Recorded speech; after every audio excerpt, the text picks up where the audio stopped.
Assalamu alaikum warahmatullahi wabarakatuh, everyone. Welcome back to another episode of the Islamic podcast. So we're back with another episode. I wanted to thank brother MENJ who's joining us. Assalamu alaikum, bro. How are you? Walaikum salam warahmatullah. Yes, Doctor. Thank you for having me. Thank you for having me. I really do appreciate your inviting me onto your show. By the way, can you I cannot hear you properly. Can you fix your mic a bit? Maybe you're a little more distant from the mic.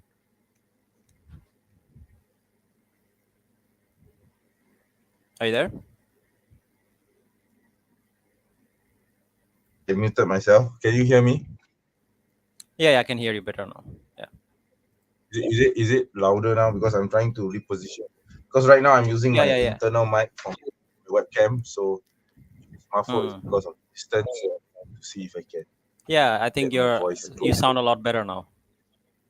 All right. Okay. This is because of the distance. All right. Okay. So let me. How many people are watching right now? 2 people before. Now it's 1 people. Okay, so let's wait a bit before people show up because I'm gonna need a mod for this one. So how are you, bro? What happened to your camera? You're just all dark. I'm good, alhamdulillah. Unfortunately, I can't seem to set up the my MCOF camera as a webcam. I don't know why. This has been happening since last week. Last 2 weeks has been like this. So right now I can't use it as a webcam. So, it should go into automated mode once I connect it to my desktop. For some reason it does not. Okay? So I have really no idea what's happening. I'm sorry. That's fine. I was just wondering, it's not working, man. That's fine. It just isn't working. Yeah. It's supposed to. It's when I connect my camera to the desktop, it's supposed to automatically give me a mode where I can actually switch it to as a webcam. But for some reason, when I do this, it didn't work. It only charges the camera. It doesn't switch the mode, and that's the problem. Okay, and I can't activate the mode the mode because there's no option, right? So yeah, it's supposed to be automatic anyway. Yeah, I mean, that's fine. It just doesn't work. I'm sorry. Yeah, let me just pull up the debate and let's get going, inshallah. Okay. By the way, assalamu alaikum everyone who's watching. By the way, who wants to be mod? There's 1 person watching, and now he's gone too. Hold up. Okay, I found the debate. So, did you watch the whole thing that unfolded since the debate happened? I think Daniel did a response. Michael did a response. Daniel did a debate review. Then Michael did a response, and then Daniel responded again. Did you see the whole back and forth? No, I didn't. I haven't even seen Daniel's response or Daniel's review of it yet. Haven't had the time to do that, brother. For the past 2 weeks. Yeah, that's fine. Really? So basically, Daniel basically reviewed the whole thing with a doctor, and since then, Michael got pissed off because he actually looked quite bad after that debate review. So he made a response, and basically he was even worse than in his initial debate because they basically exposed his very laughable research, and he got mad, and he again made a video. I would presume that he's from Sheikh Google and Ustaz Albing, right? Yeah. Right. Yeah. So he went to Sheikh Google and found some research, but basically saying the same thing. And you need to understand the main core problem with his whole argument is this whole thing with virtue ethics and ESOT kind of fallacy that we pointed out in the first stream. That was never addressed. He just keeps going to these research papers and etc. Because again, like Yep. imagine, like let's have a hypothetical scenario where let's imagine a future where let's say that you could concoct a future where in order to get Yeah. pregnant, let's say that someone can get pregnant at any age without any harm whatsoever, whether it's psychological harm or like emotional harm or whatever, Exactly. right? Then in that Mm-hmm. case, would that be okay? I mean, he should be technically be okay, right? Because there's no harm, like either physical or mental. Let's say that they don't even remember Yes. what happened, right? So in that case, should be okay then. Of course, Sounds to me he's that not gonna have an issue. Yeah, using, yeah, sounds to me that he's using a Christian version of the harm principle, right? Somewhat version of it. Yeah. yeah. I mean, like if his position is that just because it's harmful, therefore it's bad, then if we remove the harm completely, let's say that in a hypothetical future we completely remove all the harm because we have technology, Yes. then he shouldn't have a problem with it. But that's just not how it works. That's not how ethics work, right? Exactly. Things should be either good or bad because the Bible says so, or like some kind of Yeah. morality that he has to justify, which Yes. he didn't, and because there's nothing in the Exactly. Bible that says that this is wrong. But Exactly. he keeps like obsessing over these research papers, which doesn't prove anything. So Yep. inshallah, we'll continue with the review. Let me pull it up. We watched until 5 minutes, I think. So in Oh, case all right. those who are joining us for the first time, so basically me and brother MENJ, we did a previous debate review, but we didn't have the debate. There's basically a debate happened between brother Daniel and Michael Jones from Islamic philosophy. He's a Christian, and they debated regarding minor marriage. So me and brother MENJ, we did a debate review. You guys can go check it out, and in case you haven't seen it. So this is the second part of that review, and inshallah, me and brother MENJ will go through it again, and yeah, it should be fun. And so yeah, let me share the screen, inshallah, before we get anywhere. Here we go. I think the we watched until 5 minutes and 55 seconds, which should be uh, 5 minutes. Yeah, it should be here. So you ready, Aki?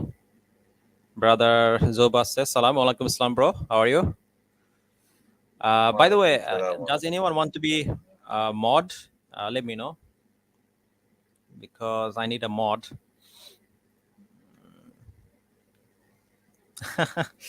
Brother number Z1 says Michael Jones versus Logic. Who is more fallacious? I mean, I think Michael is worse because he's arguing from a Christian position. And if you know anything about the Bible, you know this is absolutely hilarious. So I would say Michael, but they're both bad actually. So, Aki, are you there? Yes, I'm always here. I'm always here. Don't worry. Yeah. Yeah. So did you see my video on Logic? I think I saw part of it, but I was working at the time, so I couldn't finish the whole thing. Yeah. Uh, well, basically, this is a guy who basically attacked. He's an atheist, I think. Attacked like Zakir Naik, and I made a few responses. Yeah, basically make like a very kind of like stupid, fallacious arguments. But anyway, so let's continue, inshallah. So are you ready? Okay. You're ready whenever you are. Don't worry. Okay, okay. So let's continue, inshallah. So we watched until 5 minutes, so we're gonna start from 5 minutes and 52 seconds, inshallah. So let's go. Bismillah. Mortality rates are 73% higher for infants born to mothers that are children. Even the mortality rate for children under 5 born to child mothers can be 28% higher than those born to mothers over 20. Because as noted, many of these poor girls were not allowed to mentally mature and they lacked the ability and education to properly care for their children. Yeah, that's a lie. This is nowhere mentioned in the actual research. So basically, he's quoting again like that opinion piece that he's like cited before, and yeah. So basically, he like just kind of like cites this opinion piece over and over again. Hold on, 55 minutes. Yeah. Also, another thing is that this is a red herring fallacy. Where's the? Yeah, where's the? Yeah, there we go. Red herring fallacy. So basically, he's trying to distract from the actual topic, because the thing is that you can have minor marriage without any children. Like, like you can have the same thing without any children. Like, how's that gonna affect it, right? I mean, like, if you don't have children, then it's not an issue. So is Michael okay if we have it? If you if you get minors married without any children? Bro, are you there? Yep. Okay, Yeah, I'm still give here. some feedback. Are you sleeping or what? No, no, I'm Bro, still here. Don't worry. I'm just at the moment. I can. I mean, I think I agree with you. I think there's much more to say. Yeah, yeah, but basically, there's, as you said, the argument is it's quite weak, really, because as you mentioned before, if you remove the problems oh, associated with the marriage, then is it immoral? Is it immoral? You see? yeah, Yeah. So if yeah, if the so-called problems that Michael Jones cited were removed from the yeah, equation, wouldn't then the uh, wouldn't then the whole issue be resolved, and then it will be moral again? You see the problem? That's basically the yeah. problem. Oh, by Because the way, variables like this couldn't determine what. I want to thank a number Z1. I think she donated, I don't know, IDR 10,000 Indonesian real, I think. Thank you so much. That's actually that means a lot. Thank you. I'm not sure how. Uh, Again, like, thank you R, for that. yeah, R Yeah, rupiah. as you were saying, okay. Yeah, R stands for rupiah. Yeah. So as you were saying, Indonesian rupiah. No, I was yeah, saying no, that no. What were you saying IDR before? stands for Indonesia. Oh, No, okay. no, no. What were you saying Basically, yes. regarding the If video, we bro? Yes, I know. With regards to the video, like I said before, if Michael Jones say that all these variables are problems, and if we remove the variables from the equation, wouldn't that mean that his objections have, are no longer there, and therefore he would Yeah, accept exactly, this child marriage? exactly. You see the problem? Do you see the problem? Yeah, yeah, exactly. Like, for example, if you, let's say that you get like a, I don't know, like a minor or a teenager married, and just don't have children, so it's not an issue anymore. But of course, like, he's not gonna accept that, because that's not the problem he has. I mean, like, you can easily have a situation Yes. where they get married and they don't have children, or they have children later. But so yeah, it's a red herring. This has nothing to do with the actual argument, because the actual argument is whether the marriage itself is bad or not. Because the thing is that you can get married and not get pregnant. They're simple. But anyway, let's continue, inshallah. Exactly. A 2022 study found that girls who marry under 18 were more likely to be physically, emotionally, and sexually abused by Oh, by the way, there's another thing. Let me share a study that I found very interesting. So recently in Indonesia, I think they raised the age of marriage to 21.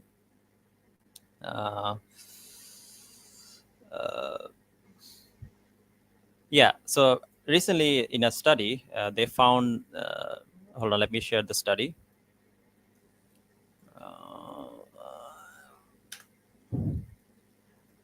This is something you'll notice let me share the screen. Oh, where is it? There we go. Yeah. So here is a news article from UNICEF. It says that UNICEF welcomed most recent amendment of Indonesian Marriage Act.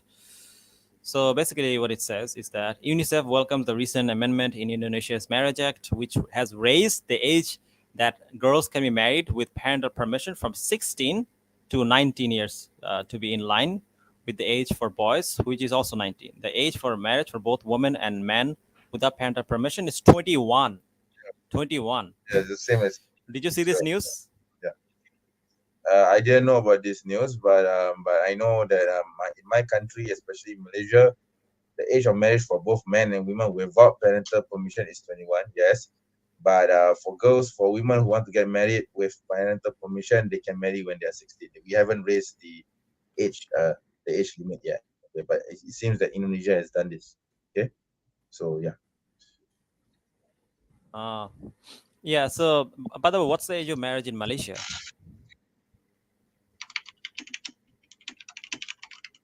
Sorry. What's the age of marriage in Malaysia, by the way? Stage. Well, can you be a bit more specific? I don't really quite understand the question. Nah, I mean, like, what is the age of marriage in Malaysia? Oh, 16. 16 without with parental permission and 21 with parental permission. Oh, so it's the same then. It's 16. You can get married at 16, but with parental permission. Okay. There are cases, however, where you find women getting married at 14, but that's very rare, and that needs to go through the courts. But it's very rare. It's not something which is common. Even 16 is uncommon anyway. So yeah.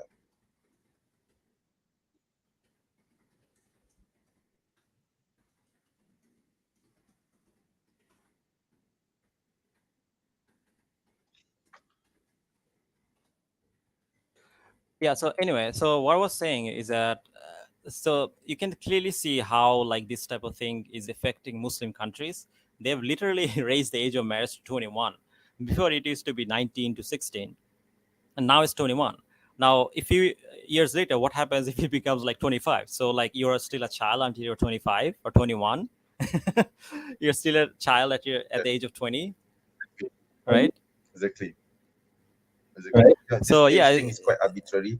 In fact, yeah. I think I came across a news. Yeah. It was several months ago or several years ago. I don't remember. This news opinion piece actually suggested that the age of marriage be increased to 40. So imagine that. Imagine that. Yeah, Right? it's just Yeah.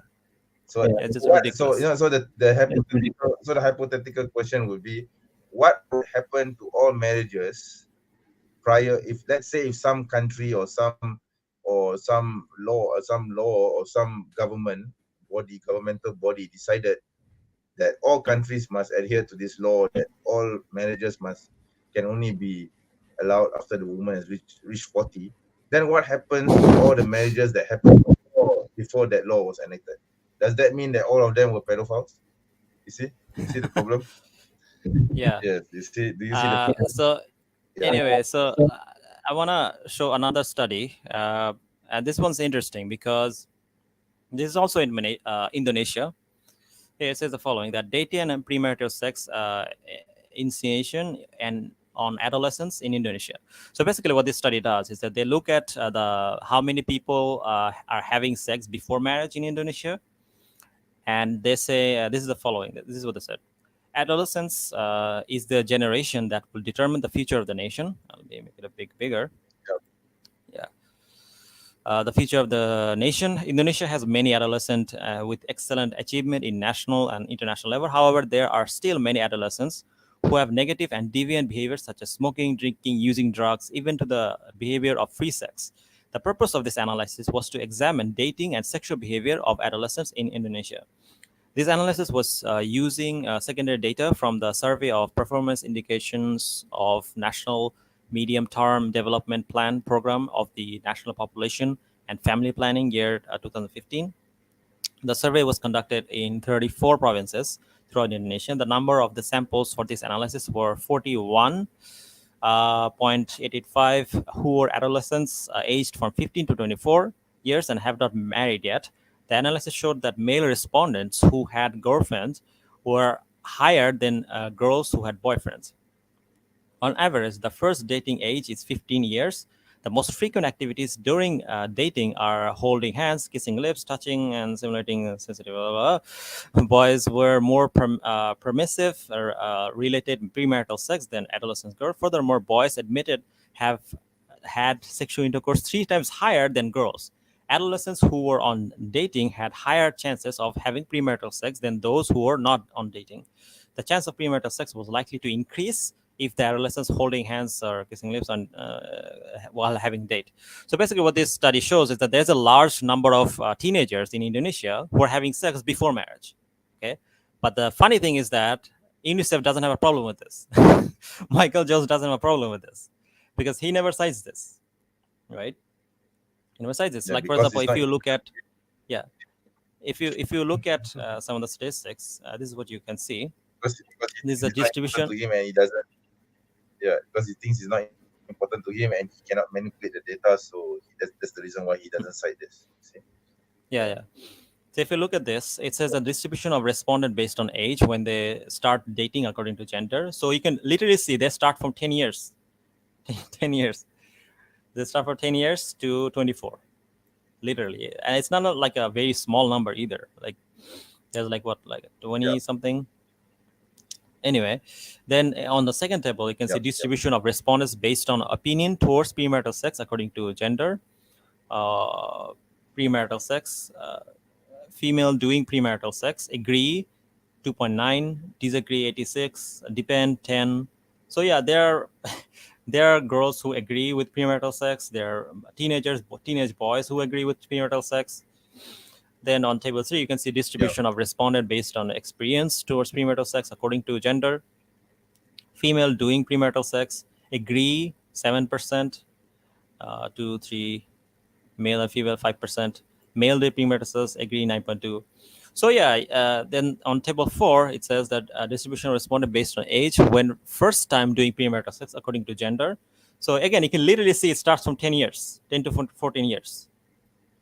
4, 3.9, 4.3. Then it goes to now. You can see in the graph that they're showing that the more older they become, the higher their premarital sexual activity or first experience starts, something like that. So yeah, you can clearly see here that that Michael or UNICEF doesn't seem to have an issue with this. But they have an issue with marriage, so they will delay marriage. They will say you cannot get married until you're 21, but you can have sex at the age of 10, at the age of 15. That's fine. So like, how is this consistent? Like, how does this make sense? You see, Okay, are you there? if you use Michael logic, it doesn't, right? Yeah, I'm still here. Yeah. Don't worry. I think there's a delay between my answer to you, to my reply to you, because when I replied, then you couldn't hear my response. There's a slight delay here. Okay. Yeah, sure, no problem. So yeah, I can clearly see this is extremely hypocritical, because the thing is that UNICEF and other like kind of like so-called humanitarian groups, they'll push this nonsense, but they won't do anything in regards to premarital sex, and they're fine with it. Like you can delay marriage as much as possible, but have sex as much as like it's not a problem. So Yes. yeah, it's just hilarious. But anyway, let's continue. Because for them, marriage, commerce is Yeah, for them, human marriage right. is the issue. Having sex is But not a problem. for them, having sex is a human right. But marriage is an issue. You can't accept anyone get married. You can't accept the idea that anyone, someone who's young should get married. But you have no problems with them having sex. It's kind of ridiculous, Yeah. isn't it? Having premarital sex is human rights. They have a right to they have a right to have sex, Yeah, but not married. exactly. You can clearly see like Exactly. this is clearly like Western kind of like cultural practice that is being forced onto Muslim Yeah, countries. yeah. That's it. Like that's all it Yes. is. I mean, the thing is that they don't have Yeah, a problem basically with it's like yeah. yes, it's cultural colonialism. They're just imposing their culture upon their Western culture upon other countries or other cultures. They don't agree with them. It's that simple. It's Western colonialism in a different form. Okay, I mean previously they came to our countries, our region. They occupy us and they and affairs. Now they know that they can't do this anymore, so they try to impose their culture, their values. And I use the term very loosely, right? Because they don't. So values upon Muslim nations, okay, especially Muslim nations. Yeah, I mean, like these are some of the things that that are coming out. By the way, does anyone want to be like a moderator? I need a moderator in the comments. Anyone want to be a mod? Like, raise your hand. Anyway, so let's continue, inshallah.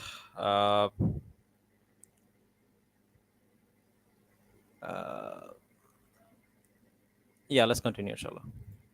Their husbands in 14 of the 16 countries they looked at, with strong correlations in 6. Additionally, they note pregnancy-related. Oh, Brother Coffee says he wants to. Okay, hold on. I'm gonna make you a mod. Actually, you know what? Let's just continue, and we'll see later, inshallah. Oh, by the way, Brother Coffee, can you like not spam the comment section with like emojis and stuff like that? I think that's gonna delay the chat a bit. But anyway, let's continue, inshallah. Complications are the leading cause of death among adolescent girls in these regions. A review of the literature found that multiple studies have found the same result. They say the reason is because there is an extreme uneven power dynamic between the male and the female, mainly because of the age gap. A 2 study found that girls who marry under 18 were more likely to be physically, emotionally, and sexually abused by their husbands in 14 of the 16 countries they looked at, with strong correlations in 6. Additionally, they note pregnancy-related complications are the leading cause of death among adolescent girls in these regions. Yeah, this is false. So there are a few studies that show that actually it's the opposite. Hold on, let me share this link.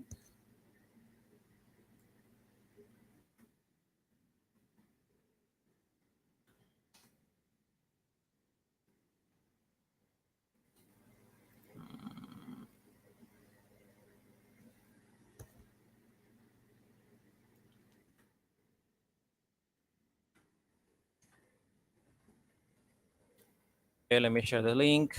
Hold on, where is it? There it is. So this is a study that was published in BMC Public Health. It is basically a comparison of intimate partner violence and associated physical injuries between cohabiting and married women, a 5-year medical chart review. So this is a peer-reviewed study that was done in China. So basically they looked at the physical rate of physical violence against non-married couple and married couple, right? So what they found is that when you look at the rate of physical violence against non-married couples, their rate of physical violence is much higher than married couples. So married couples are less likely to be, although they are abused, but like the amount of abuse is actually less than when it comes to non-married couples. So non-married couples are more likely to be more violent than married couples. That's what the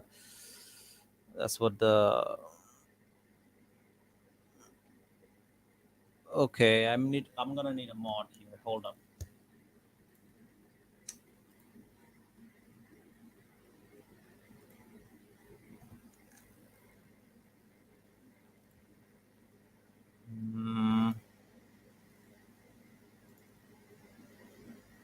I cannot. Yeah, I'm here. I think.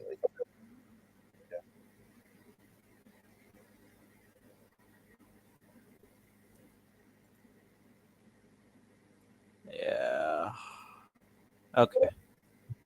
Okay, Aki, cool coffee. I'm gonna make you a mod now. All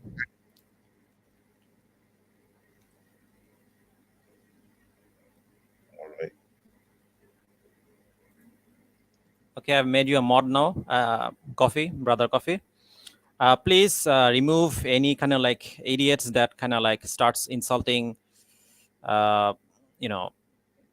starts basically trolling in the chat. And like if you see anything like that, please remove them, inshallah. And yeah. And I've blocked that idiot. Anyway. So yeah, sorry about that. Anyway, let's continue, inshallah. Wait. I was reading the study. Oh, sorry. Yeah, okay. So let's read the study and what it says. So it says the following. Cohabiting women were significantly younger and had obtained a higher educational level than married women. Actually, you know what? Let's read some of the methods. This is a retrospective cohort study. Using 2 computerized systems, we identified the medical charts of 1,011 women who had experienced IPV, which means intimate partner violence, and presented at emergency departments between 2010 and 2014. So basically, these are women who have faced physical or emotional abuse, and they went to report. And what the study did is looked at the difference between these type of marriages and see if there's kind of like any kind of difference. And this is what the result that they found. Cohabiting women were significantly younger and had obtained a higher educational level than married women. After adjusting for those two variables, the logistic regression model showed that cohabiting women were approximately 2 times more likely than married women to present with head, neck, and or facial injuries, which means the partners that they had that were not married were more likely to be violent or more violent in nature. And the risk of having multiple injuries in different location, head, neck, torso, was also twice for cohabiting women compared to married women, which means married partners were less violent than non-married partners. Uh, anyway, furthermore, cohabiting women were almost 2 times as likely as married women to experience more than one method of physical violence. There were no significant differences regarding mental health, police reporting, and discharge plan. So basically, although they were I mean, like both of these are bad, of course, but what this shows is that when it comes to married couples, they are less violent. Yeah. Okay, I cannot hear you. Sorry, I'm here. Yeah. Yeah. Oh, brother Coffee, there's like this idiot Daniel. Can you like remove him? I think it's Oh, gone don't, no already. worries. Yes. Yeah, no worries. Okay. Yeah. Okay. Yeah. It's blocked. All right. Okay. So what was I saying? Okay, here we go. So if you look at the actual study of statistics, let me see if I can find some of the figures. Hold up. Let me share the screen. Yeah, if you look at some of the figures, it basically shows. Yeah, there we go. Uh, so if you see like head, neck, basically when it comes to injury, the yeah. So yeah, if you look at the number of injuries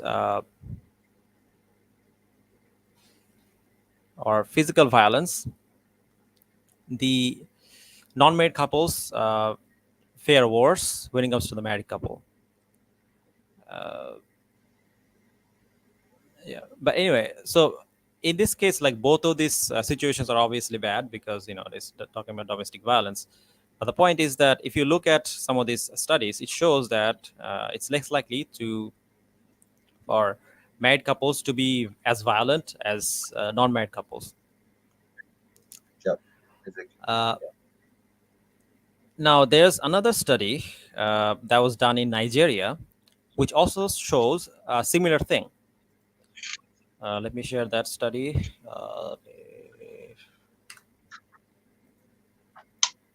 Here we go. Okay. Share screen. Okay, here we go. Spousal age difference and associated predictors of intimate partner violence in Nigeria. Here's the following. The growth in intimate partner violence, IPV cases among couples in Nigeria has been significant in recent years. Victims, which are often females, face numerous health challenges, including early death. I examined the linkage between spousal age difference and IPV in Nigeria. Method. The couples record data section of the 2013 Nigeria Demographic Health and Survey was used. Intimate partner violence was measured using 13-item question. Data were analyzed using the logistic regression model.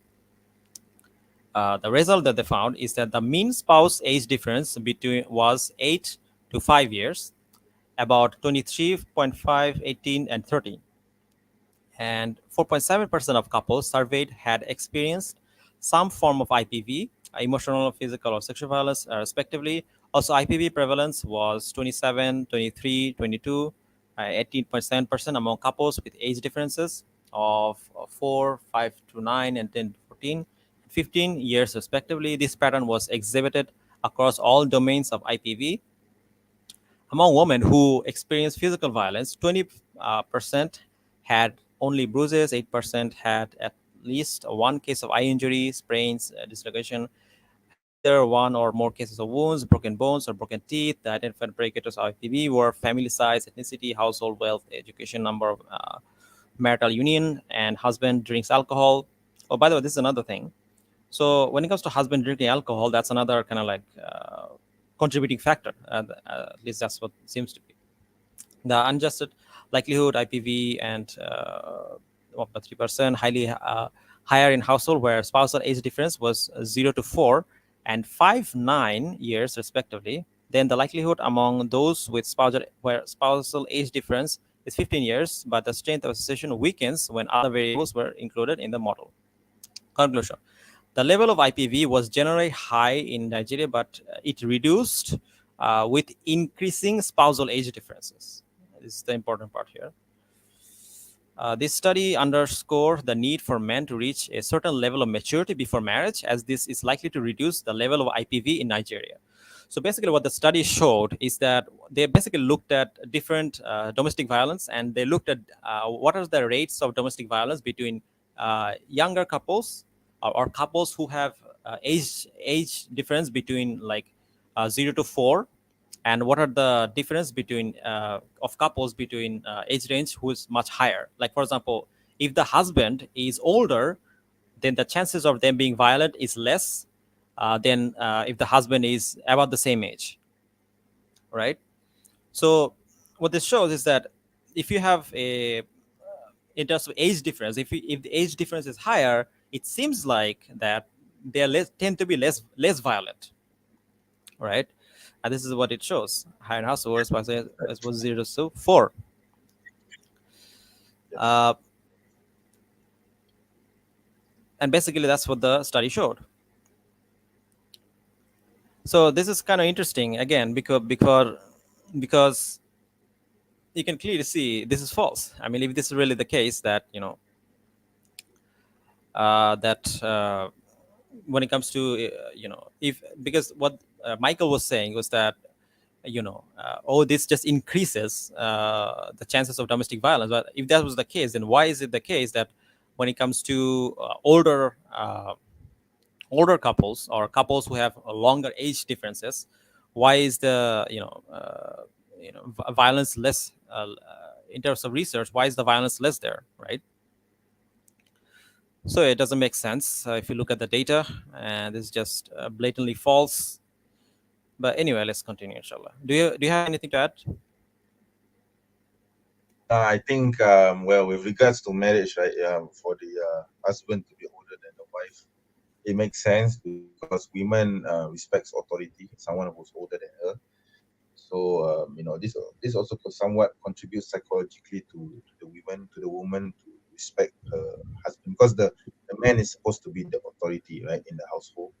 So for the family, basically. So if the man is younger than her, or if he's around the same age as her, then it's possible that psychologically she might feel as if she could say anything she wants, okay, to the husband, although she's not supposed to do that, and she won't, if the husband tells her to do some things, if let's say if they're of a similar age, or if she's older than the husband, what motivation would there be for her to respect the husband? Of course, I'm not saying that all marriages are like this. There are, of course, marriages. I've come across a recent marriage where the woman is much older than the man. Both of them are Muslim, by the way, and it seems that she's happy in the marriage. But these are cases which are very rare. Okay, I'm talking about something general, right? Generic. So overall, I would say yes. Naturally, a woman would be more respectful of the husband if the husband shows more authority over her, such as for example, in terms of age difference. Yeah, so this is a contributing. I would say this is a contributing factor. Yeah. Yeah. But anyway, let's continue, inshallah. Because he spouts more nonsense. Here we go. Realize something. These are all things which are all cultural norms to the Western nation. Marrying Yeah. older marriages, having to marry someone who's of a similar age with you, equality in the marriage. All these things are very Western-like. Okay, so they are trying to impose their culture upon us. Yeah. I mean, like, anyway, the point is that what Michael is saying is that, just because you're gonna marry, you're gonna have a younger couple, that immediately means like you're gonna tend to be more violent. Is false. People can be Yeah. violent even when they're older, and they can be less Exactly. violent if Exactly. the age range is higher. Like, which means that the age gap between you and your wife, if it's higher, then chances are you're gonna be less violent, and if it's lower, uh, then chances are you're gonna be more violent. But then again, this is like a correlation thing, right? This doesn't prove that just Yes. because Yes. you have a young couple, that means they're gonna be more violent. That's just false. Because if that was the case, Yeah. that I mean, how do in you the explain it? end, this if you basically if you remove this variable, let's say if you remove this variable from the equation, that you can make young couples be more happy with each other, then does this mean that Hmm. young marriages or minor marriages are now moral according to Michael Jones, you see? So Yeah, these are all really, you see? Oh, by the way, there's someone yeah, in the chat who's not me, but has commented, so maybe you can ban this person. oh, this guy. Not me. It's not me. Yeah, I Yes, banned thank you. you. Yeah, I banned my you banned myself. You banned me, but I'm still here. You Sure, okay, banned a no clone problem. of me, so it's not yeah, it's just a clone, don't worry. No, it's Kage Yeah, Bunshi no Jutsu. Yeah. Do you watch Naruto? Or then you will know what that is. Kage yeah. Bunshi. I mean, I've seen a lot of these kind of like clones popping up. I don't know why. Probably Christians, but anyway. So I don't yeah, know. It so could be basically atheist. yeah, so basically the point was that what Michael is saying is false. Like, there doesn't seem to be any correlation between. So basically, he was saying that, because you're marrying younger, that means that it's going to lead to violence. It's false, because if that was the case, then we would see this in everywhere, but we don't see this everywhere, because another study, as I showed, shows that when it comes to have minor marriages, and when you have a husband who is older, then chances of violence actually reduces. And then when you have husband who is much younger or about the same age, so chances are many of these cases of like IPV is coming from couples who are around the same age. But then again, when it comes to violence, that can a lot of things can lead to domestic violence, right? For example, uh, there are also cases of alcohol abuse leads to domestic violence. Uh, for example, there are many studies that will show that. Hold on, let me.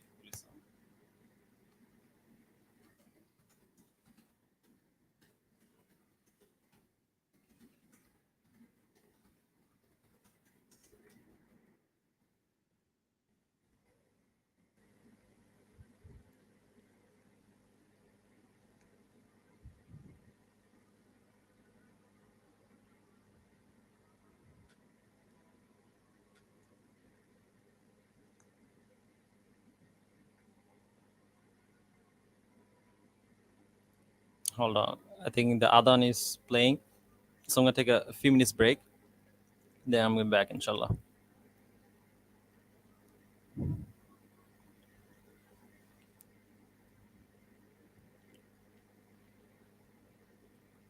Okay, you keep talking, inshallah. Yeah, I mean, I'll just wait for you. No worries. Yeah.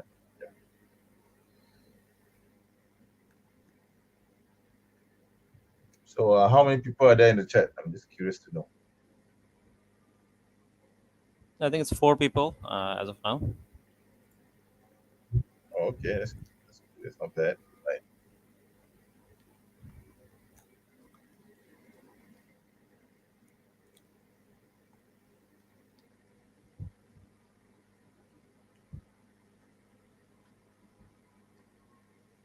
Oh, Brother Coffee asks, Muslim apologies, are you still there? It is I. Oh dear, there's someone who replied, yes, I'm here, but it's not me. It's another clone of me again. Can you ban that person? Okay, thank you. Oh my god. Why is this person trying to pretend to be me, man? Okay, that's weird. Okay, thank you. Please Brother block that Coffee, person please again. ban him. This clone that is popping up. There's a clone of me, and I'm not in the chat. All right. So if you see anyone using my logo, that's not me. I'm not in the chat. Okay. Except for the person who donated ringgit, that's me. Okay. Yeah. I'm not going to be involved in the chat because I know that these clones are trying to. Oh yeah, Trying thank to you by the appear. way. Yeah. No worries, no worries. That was definitely me, all right? Yeah, the throw will not have given you donations. Okay. Yeah. So I think the number of viewers that you have now, it's gone up again, or 4. All right. Okay. It's good. Are you doing something right now? Yeah, it's Dadan is playing, so I'm just Yeah. being quiet. I'm gonna come back inshallah. Oh. All right.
Okay, so I actually found an interesting study. Let me share it. Oh my god! I was playing one part of the episode for One Piece. Sanji got tricked by a couple of women again. Oh my god, that guy is really a womanizer. My god. Okay. Yeah. You still watching One Piece now? Yeah, well, part of it. Okay. Yeah, while waiting for you. No, while waiting for you. Yeah. Okay, Anyway, okay. you're back. Are you I'm back? back. Yeah, I'm back. Okay, all right. So okay. All right. Okay, good. Great. All right. Oh my Okay. god, another clone has appeared again Bro, in the chat. Coffee, can you like ban this guy? Oh my god, why I is keep this seeing him clone popping popping up. up? Can you please Yeah, ban him? I really don't. Yeah, just ban him, please. Oh my god. Why is this person trying to pretend to be in Bro, there? do you not? In case you don't know how to ban, I can choose some other mod. If that's okay. Okay, I'm going to do something here. Wait, let me change my. Okay, so if you see that logo, it's not me, all right? It's a different logo there. No, ban is not timeout. Hold on, let me fix this. Yeah, I think only you could ban the person. Yeah, the moderator probably can't do that. Yeah, let me change this. Yeah, that might solve the problem. So if you see anyone using that logo, please ban him. Okay. I don't see like I don't see this guy in the chat. Okay. It's very weird.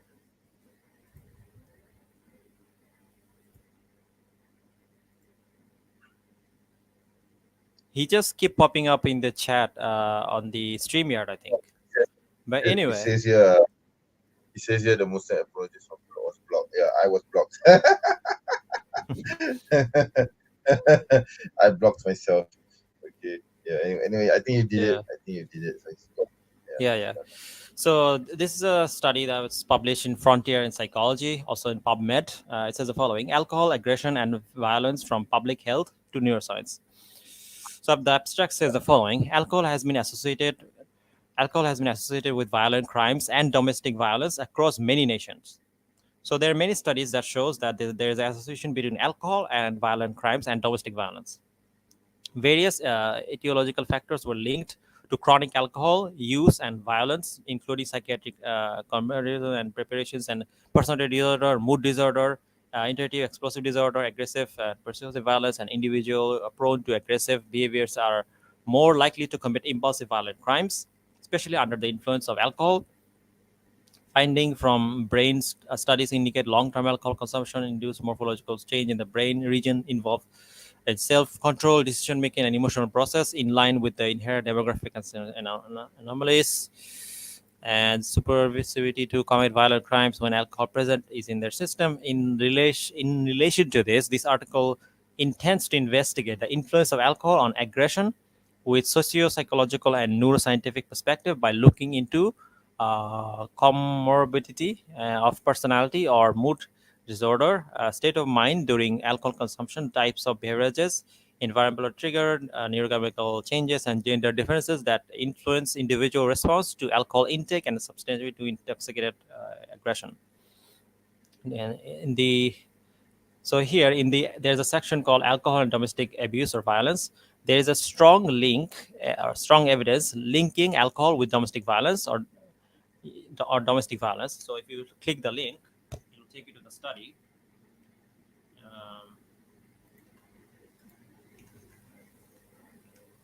And this is the study, the dynamics of domestic abuse and drug and alcohol dependency. This article illustrates the dynamics that occur in relationships where there have been both substance use and domestic violence. It draws imperatively on in-depth qualitative interviews with male perpetrators and their current and former partner. These interviews were undertaken for the National Institute for Health Research Foundation. The article analysis highlights the diverse ways in which domestic violence by substance using male partners is compounded for women who have never been substance dependent.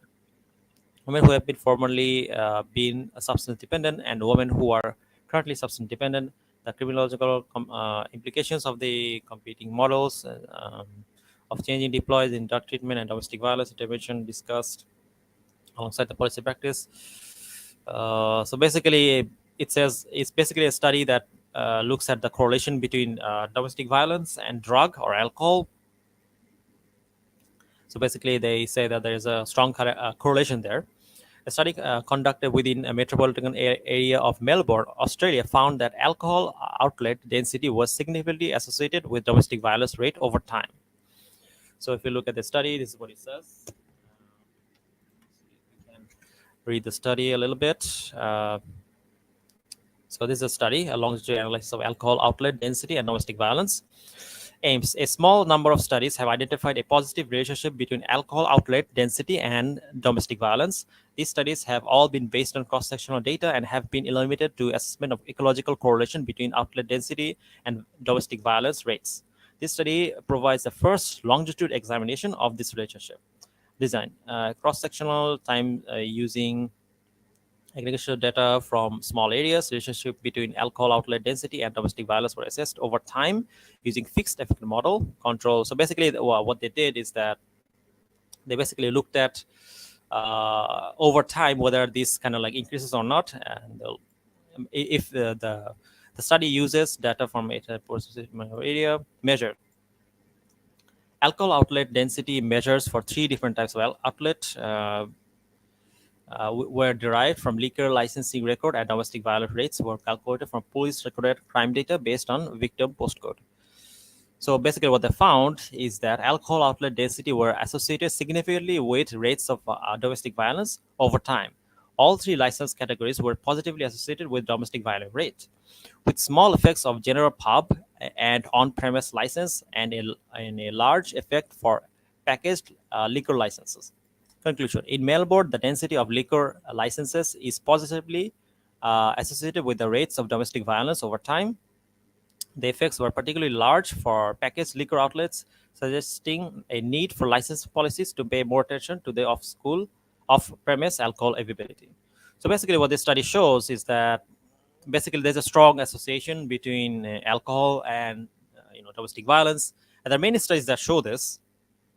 Australia, alcohol-related domestic violence is twice more likely to involve physical violence and life-threatening injuries. So anyway, so the point is that clearly there's an association between alcohol consumption and domestic violence. So if this is really the case, he has an issue with Michael, especially has an issue with Michael has an issue with minor marriage because it supposedly leads to domestic violence. Then he should be in favor of banning alcohol. But he doesn't have a problem with banning alcohol. Actually, he supports drinking alcohol. He even made videos where he defends drinking alcohol. By the way, did you see his videos Oh, where he basically defends? Yeah, he defends drinking oh, I alcohol. didn't know that. Oh, okay, that's nuts. Yeah, basically he defends drinking alcohol, but then he has an issue with like minor marriages, which doesn't make a sense. I mean, like if that's really the case, that Yes. minor If he's marriage has associations with. basically, yes, basically, if he's defending alcohol and alcoholism, then I would say he's an immoral person, and I don't think he should be talking about morals, okay, based on our standards. All right. Yeah, He should be the last person on earth who should be talking about morals and morality. Okay? Because we in the Muslim world, we don't consider people who drink or support alcohol to be moral anyway. Okay.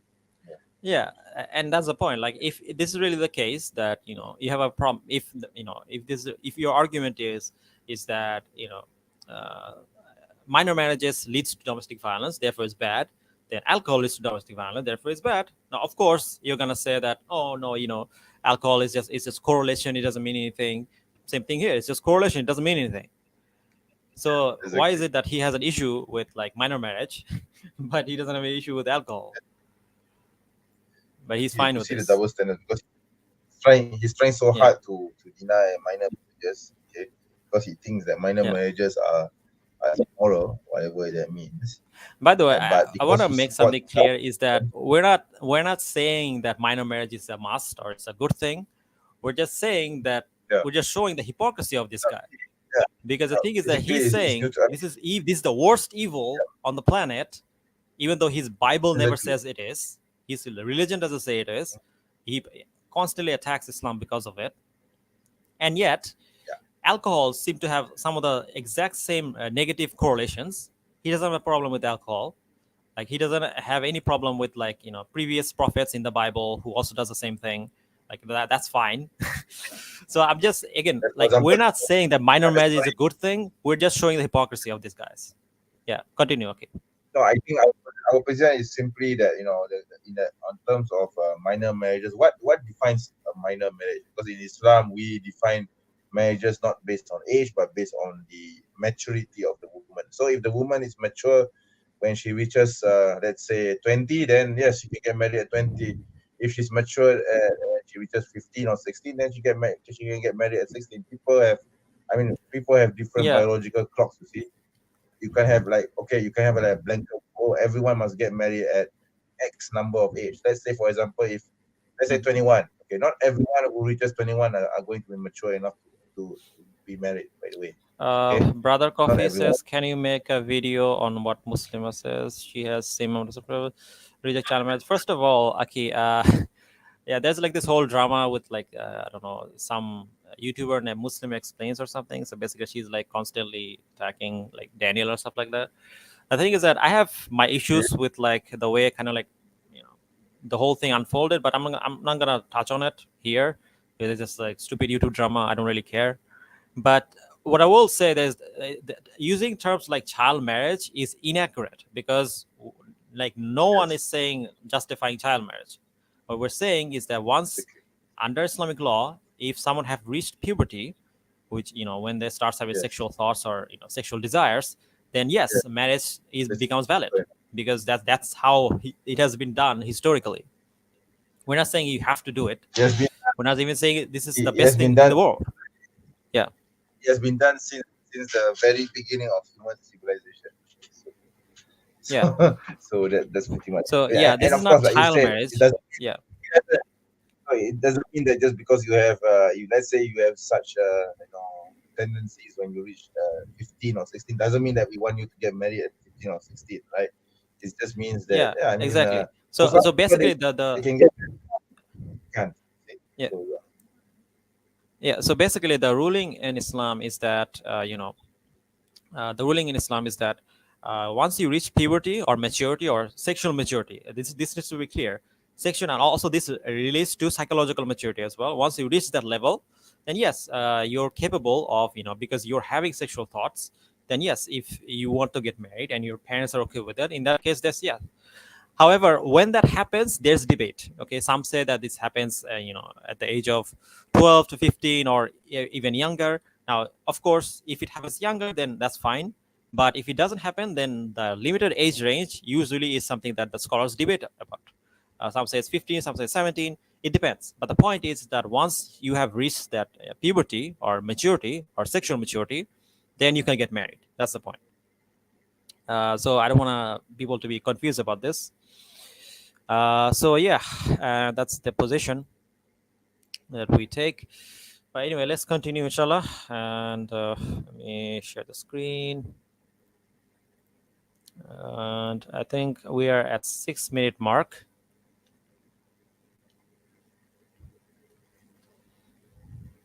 Okay, so let's continue, inshallah. Review of the literature found that multiple studies have found the same result. They say the reason is because there is an extreme uneven power dynamic between the male and the female, mainly because of the age gap. The females who lack... Again, this is false, as I showed from the Nigerian study. It clearly shows that actually it's the opposite. When you have this kind of power dynamics, they actually tend to be less violent. So this is false. Decision-making abilities constantly deal with harassment from their husbands and in-laws and are socially isolated. The review agrees with other research I cited. By the way, all of these studies are from Africa. And just to note something, they're all from Africa or kind of like poorer regions in Africa, poor regions. So that already kind of like invalidates a lot of the points that he's going to make, but whatever. Child moves. Then the question will be why right? Because you see why does he cite the studies? Because the majority, if he wants to look at, he should be looking at Asians, for example, because Asians we have this culture of marrying young. Okay, so I think it's an Asian thing, not really an African thing or a Western nation. In the past, yes, Europeans used to marry young, but for this current age, I mean, Asians still marry young. Okay?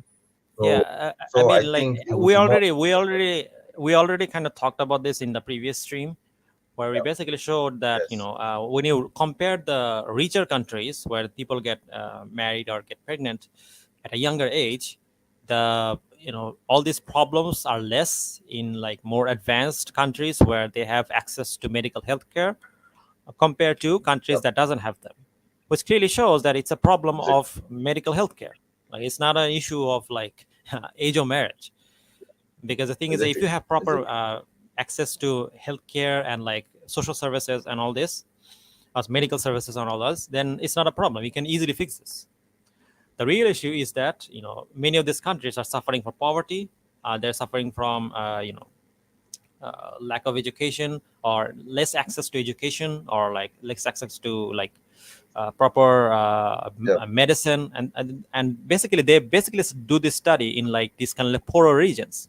So of course, when you go to a poor area and you say, oh, look at this, they have like, they're sick, that must mean that because like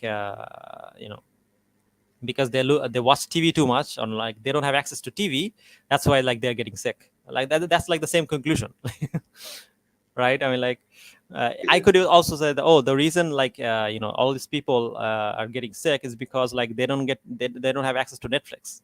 Like that would be like the same kind of logic, right? I mean, sure, like I mean, there is a correlation between them not having access to Netflix, but what does that has to do with anything, right? It's more likely that it's because they don't have access to proper medicine, or they're living in poor conditions. Yes. But anyway, let's continue. Depression and inadequate parenting skills. Another review shows evidence of stunted social development, depression, and anxiety in multiple studies. Here's another study which shows child... Oh my God, this guy. Okay, so basically he says that, he says that, minor marriage has correlations with like depression. I mean, do you know how many things has correlations with depression? Bro, can you like elaborate on this? How many things in the world has correlation with depression. I mean, like for A example, lot. there are studies that show, yeah, there are studies that show that people who basically don't have like frequent sexual activities uh, or like hookup. People who do hookup, I actually cited a few research when I was doing a video on Sadhguru, where basically they showed that when you have like kind of like casual sex before marriage, that has a strong correlation with depression. And so yeah, so that also leads to depression. So you cannot do that. And there's so many things that lead to depression. I mean, if you just like Google it, uh, you can you can you can find all these studies. So I find it hilarious that he throws out like this whole depression card. I mean, just search like things that lead to depression, right? Let's look at what things lead to depression.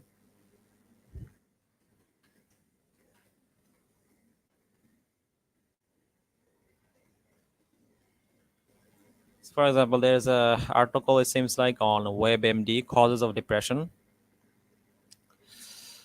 uh yeah, hold on, let me share the screen.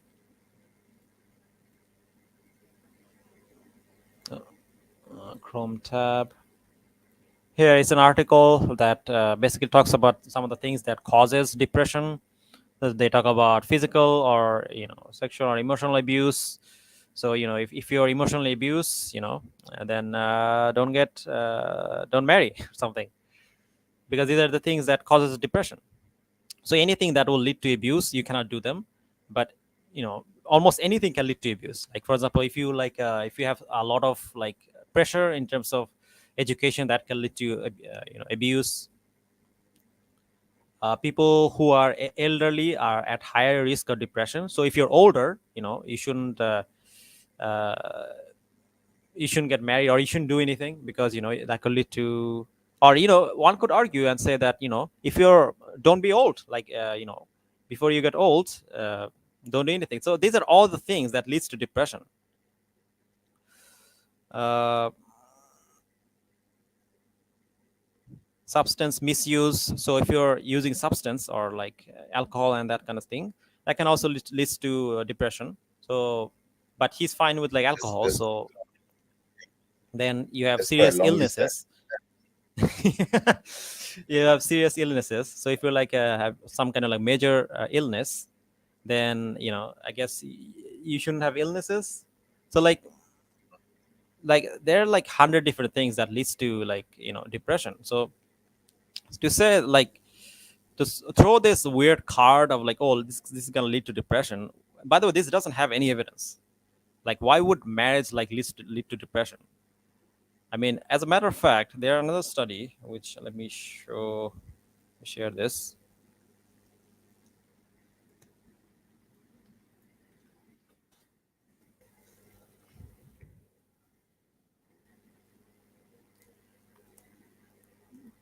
Okay, hold on, let me share the screen.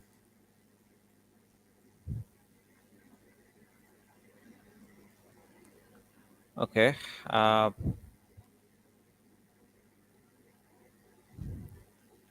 So this is a study that was done in Hong Kong. It says the following: the presence of a meaning of parenthood, perceived social support, and happiness of mothers living in Hong Kong, a comparative study on younger and older mothers. So what this study shows is that when you compare the happiness rate of younger mothers to older mothers tend to be happier than younger mothers, right? So again, like the reason I'm citing this is because if this is really the case, because the thing is that you actually see this type of things even outside of minor marriages. Like for example, if you have an older couple or older mother, they tend to be happier than older mothers. And chances are the same thing is being reflected here, because the thing is that, so basically, let's read the abstract and I'll show what I'm talking about. This study investigates whether and how mothers' meaning of parenthood and their perceived social support interact, associated with their happiness. Similarities and differences in these areas between younger and older mothers are also explored. a total of 1,292 Chinese mothers were recruited from different Hong Kong communities. 1061 were 24 years of age and youngest and were categorized as young mothers. And 931 were older than 24 years of age and categorized as older mothers. Multiple regression analyses were performed to discern direct and interaction effects. The results show that older mothers were happier than younger mothers and indicate that parental meaning and perceived social support had positive effect on the happiness of both younger and older mothers. Notably, with the result, reveal significant interaction effects between meaning and parenthood. So basically, what this study shows that older mothers are happier than younger mothers, and this is a general trend. And this is nothing to do with minor marriages, because the thing is that when you become older, you become more experienced and you have more kind of like knowledge on how to take care of kids and like how to juggle between marriage and whatnot. So this is nothing to do with minor marriage. This doesn't mean that, again, like this is minor marriage is causing depression and whatnot. There are a lot of different variation factors. One being poverty and less access to healthcare and stuff like that. So yeah, bro, are you there? Yep, still here, still here. Yeah. Okay. I think there's a delay whenever I reply, you seem slow in replying. So I think there's a few seconds delay between my response and you listening to me, you hearing my response. Yeah. Hold on. I think Brother Coffee is saying I gotta go. Assalamu alaikum. Bro, you're the mod. You can't leave. I think he's gone online. Nah, Anyway. if he has to go, then he has to go, right? So, yeah. Hopefully, brother. All right, that's fine. Can, that's fine. Yeah, that's fine. Yes, he needs to go. All right. So see you again, brother. Coffee. Okay. Okay. He left a one E, right? That's fine. That's fine. And there are many other studies that also show the same thing.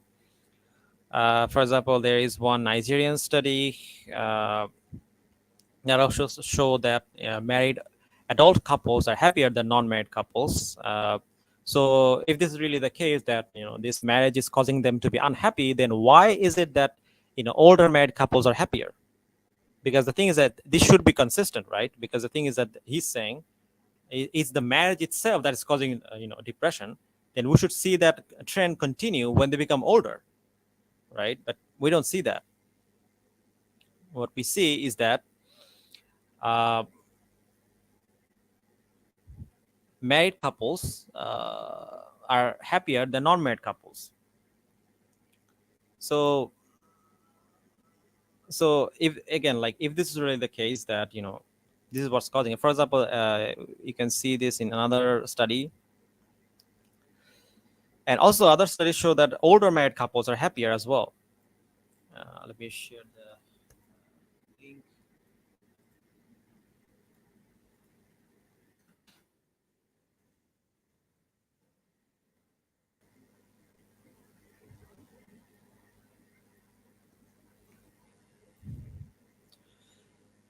So this article says that poll reveals older couples are happier couples. So basically, they did like a research on the older couples versus younger couples, and they found that senior couples or older couples are happier than younger couples. And the reason I'm citing this is because the studies that he's citing is basically saying the same thing. If you look at like older couples, and this is, by the way, not minors; these are like actually adults. So this is a common trend when it comes to marriage, which is that older couples are happier than younger couples. So this doesn't prove anything. So it's not an issue with like minor marriage. This is a general trend, and this doesn't prove that somehow minor marriage is what's causing this. So anyway, what are your thoughts, Saki? You there? I Right don't there? really have any particular thoughts on this because I'm still here. I think there's a delay. But anyways, I think there's nothing much to add because basically he's just showing his inconsistency, and I think our earlier criticism still applies. You see, so if we remove the variables which Michael Jones finds to be problematic, does that mean that minor marriages are now okay for him? Yeah, exactly. Anyway, let's continue, inshallah. marriages cause young girls to have more suicidal thoughts and attempts. They say the study's findings are compatible with findings in the United States that adult women married as children were 1.41 times more likely to have had a lifetime history of psychiatric disorders compared with women married in adulthood. We see evidence that younger marriages increase the likelihood of divorce. According to data from the CDC and Institute for Family Studies, 48% of those who marry before the age of 18 are likely to divorce in 10 years, compared to 25% of those who marry after 25. Daniel has repeatedly argued he wants strong marriages that do not end in divorce. If he thinks that, he should not be arguing in favor of child marriages.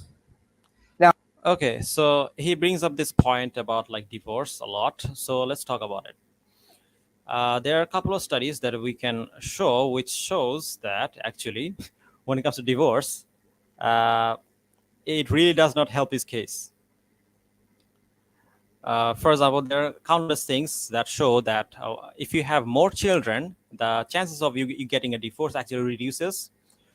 So, for example, there's a study on, let me share the screen, on a journal, Spring Link. It says the following: the more the merrier, the effect of children on divorce in a pronatalist society. While most studies on the effect of children on divorce focus on countries with fertility levels below or near replacement level, we explore whether the stabilizing effect of children on marriage holds in the OECD countries with the highest fertility rate. Israel, the high rate allow us to examine the non-linear effects of having many children on divorce. We also examined whether the pattern of this relationship depends on the couple's ethnic and economic position. Based on the dataset which emerged administrative data from the tax authorities with the National Insurance Institute database, we took a random sample of 25% of all women who married in 2003 and followed them until 2015. Findings for the total sample revealed a positive, albeit non-linear effect of a number of children on divorce, while young children at home decreased divorce risk. So basically what the study showed that, however, the effect of a number of children on like divorce. So basically what the study showed, basically they did this study in like Israel, I think. What the study shows is that if you have young children, the chances of you getting divorce decreases. There are many studies like this. So basically, if you can easily get rid of this factor by having children, having children, and also yeah. So this is another thing that has nothing to do with minor marriage necessarily. You can have many different variants that can lead to depression or anxiety or things like that. One of them being poverty or I don't know, marital affairs. Again, here he's committing the correlation with causation fallacy. I mean, just because there's a correlation between a minor marriage and like I don't know, anxiety or depression, which could be as a result of poverty or less access to healthcare, then it has anything to do with like minor marriages, because there are many cases where minor marriages did not lead to depression or anxiety. Also, now this point about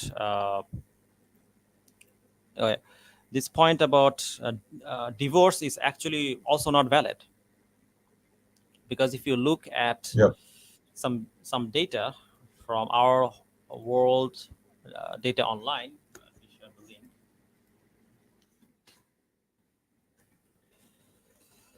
Share the link. So yeah, if you look at this, this is a study in our world in data.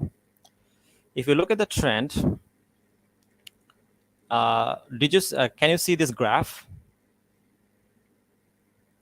Bro, are you there? Bro, are you there? Oh. Still here. Okay, so if you look at this graph, you see that over the years, the rate of marriages are going down. Okay, this is marriages per 1,000 people, and it's going down from 1920s to 2016 to 18. It has decreased dramatically. It's decreased dramatically. Then if you look at the, hold up.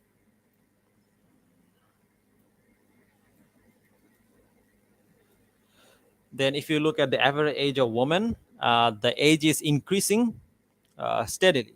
At first in 1970, it was 15 years age to 20 years age. And in the 90s, it was from 25 to something. Then it continuously increasing. So basically, the age of age of marriage for a woman is increasing. It's going from 25 to something to 30, right? So people are marrying late. People are marrying late. Now, however, if you look at the divorce rate, hold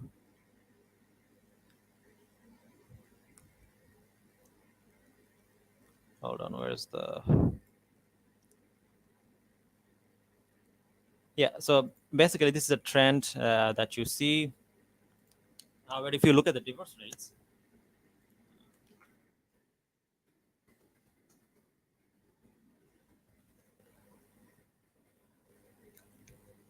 so here it says divorce rates increased after 1970.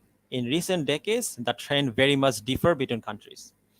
So if you look at this this kind of like data, you can clearly see that there's been an upward climb in terms of divorce.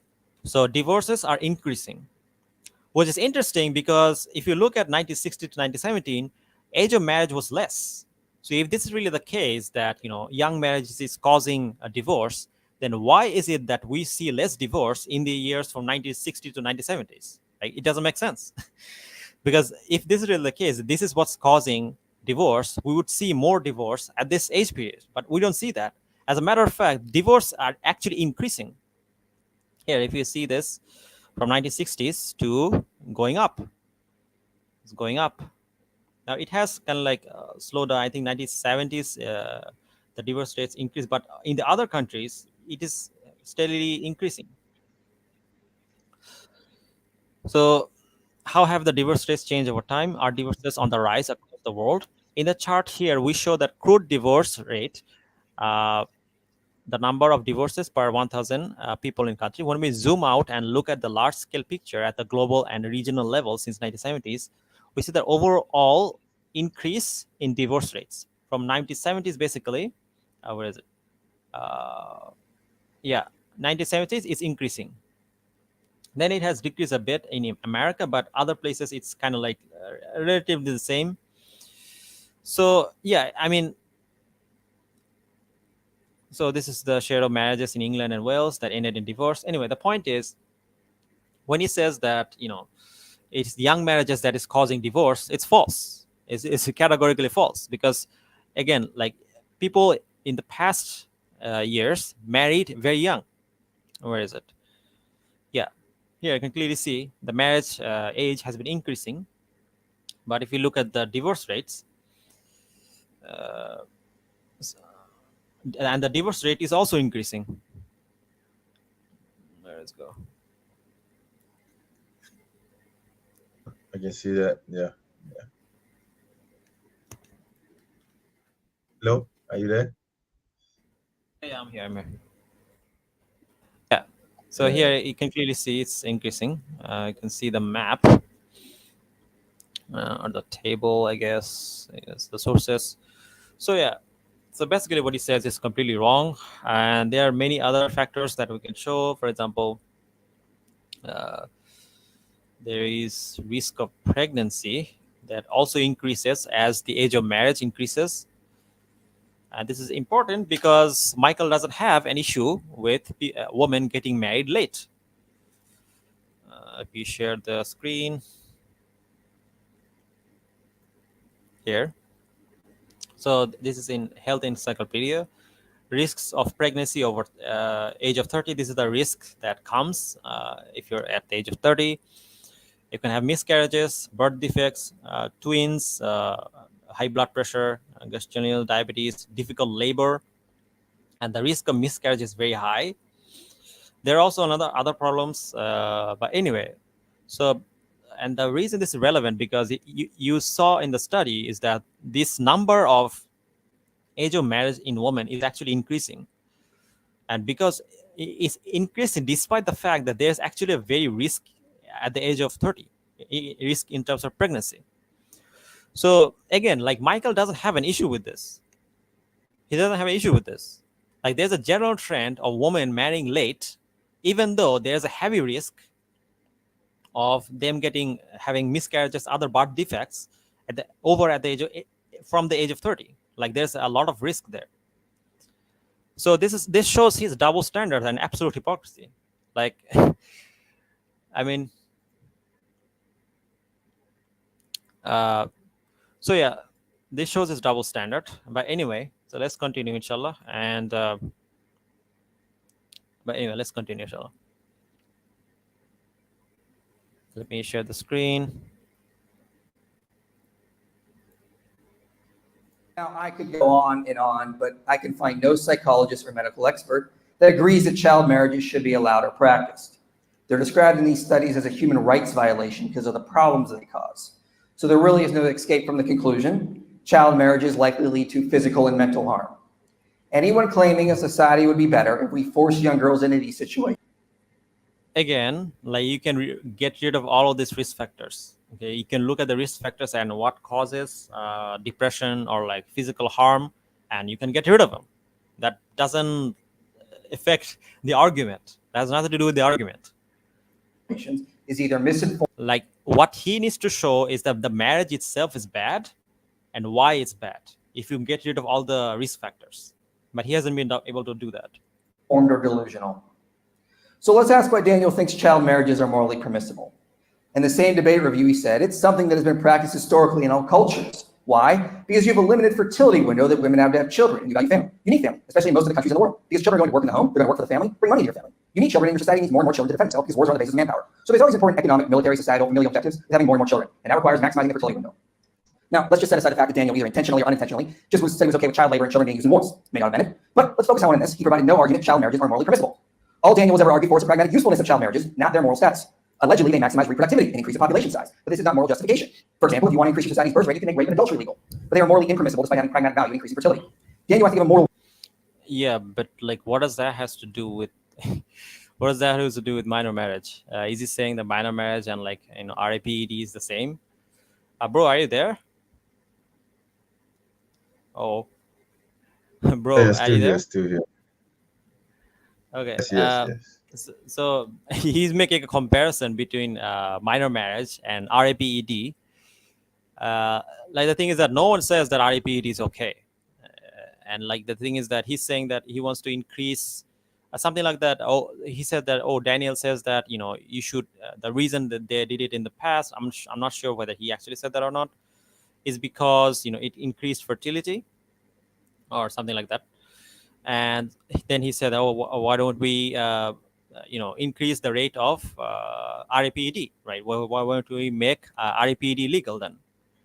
Well, we don't make RAPED legal because we don't know if this will increase the fertility, and it causes a lot of harm, right? Because again, that whole point in regards to minor marriage is that whether the person who's getting married agrees with the marriage or not. Like there's no forced marriage in Islam, so the same thing doesn't apply here, because when you being RAPED, you don't have a choice. Like, it's forced upon you, so it's wrong. That's not the case here. Like here, the minor or someone who is at the age of 14 or 15, they can consent to the marriage. Now I know that a lot of these people, like, they'll say that no, you can't, because according to them they're like supposedly children, but that's not true, because as I showed in the previous stream, there are many cases where they do give consent. They go to school. I mean, if this is really the case that we can take anything a minor does seriously, then why do you send them to school? Like, it doesn't make sense. Yeah. If a minor doesn't consent to going to school, will you say that, okay, you don't have to go to school because you didn't consent to going to school? Are you going to say that to your child? Yeah, exactly. And another thing, there are many studies that show that when women actually have less chance of becoming pregnant if they try pregnancy at a later age. For example, let me share this study, and there are many studies like this. Oh, okay, let me share the screen. Uh,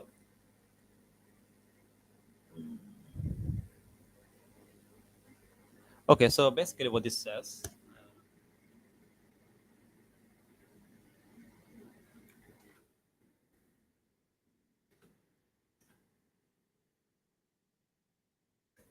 Okay, let's read this. So this is an article on AOG, American College of Obstetrician and Gynecology.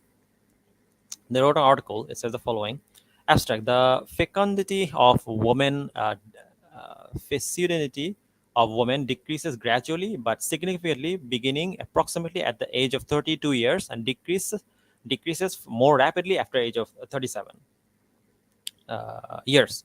So basically, they're talking about pregnancy, the chance of pregnancy. So basically, the fertility level decreases heavily after the age of 30.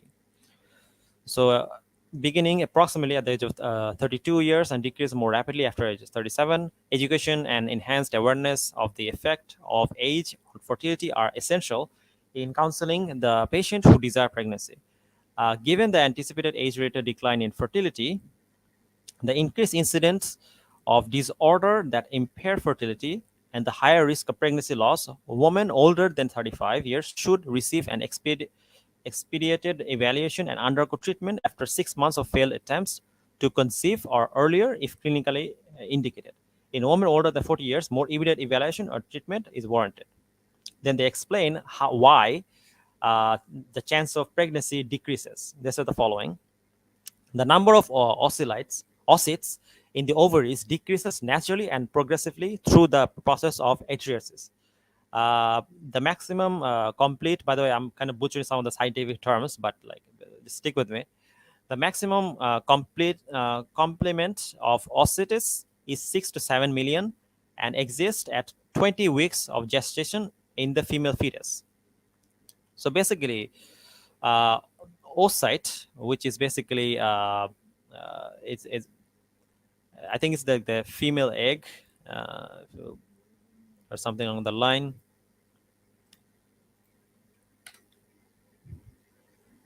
Yeah, basically it's a cell in ovary which may undergo meteoric division to form an ovum. So it's like a cell that is very, very important for pregnancy to happen. But the cell actually is at its highest point when the so basically the maximum computer. So this is at the highest point at a younger age, but it decreases the more you age. So the maximum computed of oocytes is 6 to 7 million and exists at 20 weeks of gestation in the female fetus.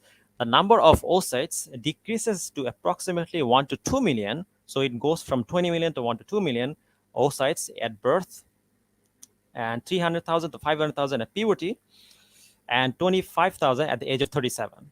So it goes from 300,000 to 25,000. Okay, so it decreases massively. And 1,000 at the age of 51 years, an average age of menopause in the United States. The fecundity of women decreases gradually but significantly beginning approximately at age 30 years and decreases rapidly after age 37 years. So the reflection primarily decrease in egg quality. So the egg, it's not just that it decreases, the egg quality also decreases. Reflectively, primarily a decrease in egg quality in association with the gradual increase in the circulating level of fossil stimulating hormone and decreases in circulating intermittent hormone inhibiting B concentration. The mechanism that involve are poorly understood, but they appear to include multiple factors encoded by genes, X chromosome, and the autosome. Then it says the age alone has an effect on fertility. Historical data suggests that among population that do not use contraception, fertility rates decrease with increased age of women. So this is a well-established fact in medical science that as women age, the chance of them becoming pregnant decreases. And this is a very well-established fact, which Michael completely ignores. For convenience sake, he completely ignores this. But this is a very, very important point, because all the problems he cited, even if I were to grant for the sake of argument that they're all true, it doesn't mean a damn thing if the woman herself who wants to get married cannot even get married and cannot be pregnant, right? If she wants to have children, if she wants to get married, if she can't have children after the age of 35 or 40, it's completely pointless. There's no point in a marriage like that. So if you look at historically, this is why a lot of time they didn't wait until they get older, because oftentimes, and this is unfortunate, but oftentimes older women, have trouble conceiving a child.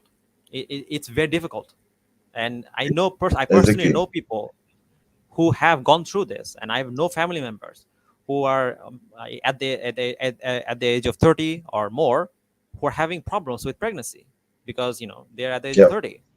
Yeah. So the chance of them Even my becoming wife, pregnant is I can tell you, even my wife, she yeah. conceived our son quite late. She was about 30. She was about 29, 30 years old when she conceived our son. It was a very difficult pregnancy for her, okay, because it was very late, right? I mean, for us Yeah, in Malaysia to get pregnant at around 30 plus is very late, right? Okay, so yeah, I mean, and also the one of the most important things of a marriage is basically to have progeny, right? To have children. So what's the hmm point of having a marriage if you can't get if or you can't conceive any children? Okay, so that is yeah. why people back in the Middle Ages and earlier, they marry as quickly as possible once the woman has achieved puberty and is ready for pregnancy or basically got her menses, then Mm. immediately they say that she should get married as soon as possible. You see, Yeah, this is actually, when it basically this comes to this kind of was like, the norm, yeah, right? Yeah. So yeah. so so the thing is, So, when you apply modern standards of so-called child marriage, okay, of pedophilia upon this kind of culture, that is where the problem begins. Okay, so as I mm, mentioned in my debate with Tom Jam, mm, I pointed out, presentism. This is the fallacy of presentism. You cannot impose your current moral standards upon people of the past who practice this and consider it to be normal. And there's no such thing as minor marriages being moral or immoral, because it's not a moral or immoral issue. Okay, it just simply was the culture at the time. Okay, it's basically the same thing like slavery. Okay, slavery is neither moral or immoral. Okay, as an institution, it's not moral, it's not immoral. Okay, it just simply is. Okay, so mm. how you treat the slaves, now that's where the morality part comes in. But the problem in the West is that they consider all forms of slavery to be immoral. You see, and they don't consider the context of why slavery is important, for the society. Why you can't just simply, dissolve slavery, etc. So they ignore these historical contexts, and then they say, "Oh, all Muslims Muslims support slavery." So it's the same thing with child marriages as well. So they impose their own values upon something which took place like thousands of years ago. You see, yeah. Mm. Yeah, and there are more studies that also show the same thing. For example, if you look at this study, it's in, I believe it's in National Center of Biotechnology Information, NIH. In the introduction, they also say the same thing. Females, so basically the article is about age-related fertility decline. Age-related fertility Yes, decline. I It think also says the same thing. actually, I think Yeah. this is pretty much common sense, right? Okay, we don't actually need studies to hmm prove this. I mean, Yeah. I know that this is important, but the thing is, if we use our common sense, we know that once the hmm younger a woman is, the more fertile she is. Okay, we can use our common hmm sense. I mean, obviously, if she grows older, then she'll be weaker, hmm and if she's weaker, Yeah. then obviously she can't go through the 9 months of carrying the child and having to go through Yeah. labor, right? Pregnancy Yeah. labor. I mean, if you are, let's say, And if you're 40 years old it's and it's you're pregnant, it's not just imagine that. that. Like, Yeah. what the study actually shows is that, or gives more details, is that females who are born with a determined number of oocytes. So basically, what this Yes. oocyte is basically the cell that kind of like is important to like conceive, and this cell Yeah. decreases Yeah. as they age, and this is at the highest Yes. peak when someone reaches puberty. Okay, which is why it makes Exactly. sense to Ex- get them married at the age of puberty if they Yeah. want to get married. Exactly. Exactly. Of course, And it's a choice. Obviously, it's a and choice. You don't simply force the woman to get married when she reaches puberty, right? You need to have a consent, mm, etc. And obviously, mm, it take into account other things as well, right? You don't yeah, simply force the woman to get married. Okay, there's no such teaching in Islam where a woman is forced to get married when she reaches puberty. Okay, yeah, mhm. Yeah, and as it says that as female humans age, fertility is affected through this process.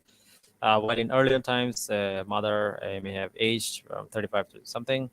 Decline in fertility is a modern problem that is not always easily solved by artificial reproductive technology. The age-related fertility decline stems from several factors. However, it can be modest, mostly summed up this way: both oocyte quantity and quality decrease with age. Other factors include increased risk of complications, changed in the ovulatory cycle, and potential decline in uterine health. And the number of gametes is decreased through the process of arteries, with the initial decline of max number of approximately 6 to 7 million gametes around 20 weeks of gestation, and approximately 1 to 2 million oocytes at birth to 300 to 500,000 at puberty. So basically, it is the highest at the age of puberty. So the chance of pregnancy is the highest at the age of puberty, and then it continues to decline, especially it goes very down at the age of 30 to 37, 25,000. Then it's 1,000 at the age of 51. So the point is that as you age, as women age, the chance of pregnancy becomes very, very low. So from this point of view, one can easily make the argument, if we're going to take this kind of a consequentialist view, and we can simply make this simple argument. Let me share the screen. Uh, which is that because the thing is, if you want to get married, and if you want to have children, and especially in the past, if they want to get married and have children, that this is the best option.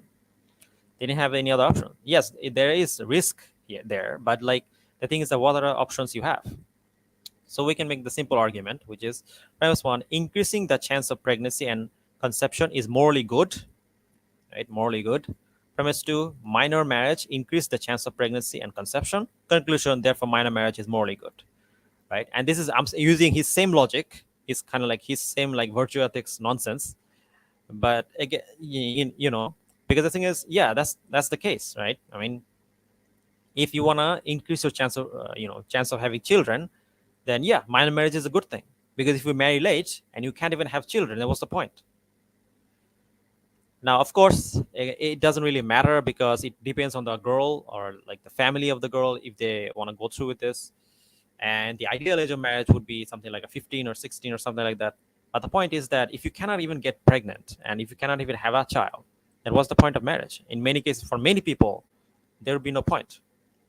So, in his own logic, he should be okay with this, because this guarantees, or at least makes it seem a safer bet to have a child earlier. So yeah, so morally he shouldn't have a problem with this. So this is an argument you can easily make, which is yep, yep, that exactly. if you want to increase the chance of pregnancy, Yeah, minor marriage is a good thing in this case. Of course, it comes with a lot of different like variation and problems, but those risk factors can yeah. be So reduced or get gotten rid of, right? yeah. You So can basically, as I get. said before, if we reduce the risk of young managers or minor managers, such as what he said, Mm, difficulties in pregnancy, mm. maybe abuse or whatever it is. So if we remove all those variables, does that mean that and we make minor marriages safe for the wife or the woman? Then wouldn't that mean that young marriages would be okay according to Michael Jones? Yeah, exactly. Now let's take a look at some of the Bible verses, and then we're going to conclude, inshallah, because we've been here quite a while. Yes. I think it's been Yeah, like, I'm really sorry, but uh, I'm getting a bit sleepy right now. Yeah. yeah, it's been near like 2 hours. Okay, so if we look at this Bible passage, it's in Numbers 31, 17 to 18. Can you read it, Aki? Bro, are you there?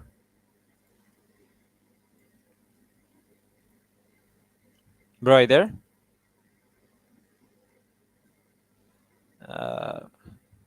Brother MENJ, are you there? Hang on a moment, right? Okay, no problem. Okay, I'll read it then. So number 31, 17 to 18, it says, now therefore kill every male among the little ones, and kill every woman that hath known a man by lying with him. But all the women children, remember what it says? It says children. But all the women children that have not known a man by lying with him, keep alive for yourself. Now, this Bible verse is pretty simple and it's very straightforward. Basically, it is saying that, when it comes to warfare, you should, or I think it's commanding Moses that you should kill every male among the little ones. So you should kill all the male children and kill all the women that has, known a man by lying with them. So non-virgins, you should kill them as well. But all the women and children that have not known a man by lying with him, keep alive for yourself. Meaning those who have basically children. So any children or any little girls that haven't slept with someone, you should keep for yourself as a sex slave. So yeah, this is a very beautiful Bible verse that basically justifies sex slavery with children. Now let's read some of the commentaries or Jewish commentaries, and we can see exactly what it means.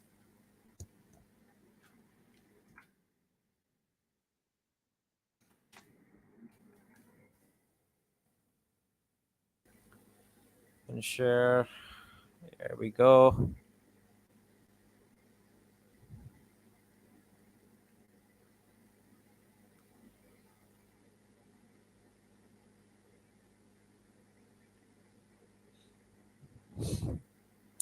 So if you look at the commentary of this verse, this is what it says. This is a commentary of Chiskuni. He is basically a Jewish commentator. This is what he says. It's basically a rabbinic commentary. He says, but any children among the women who have not had carnal knowledge, etc., you shall let live for your benefits.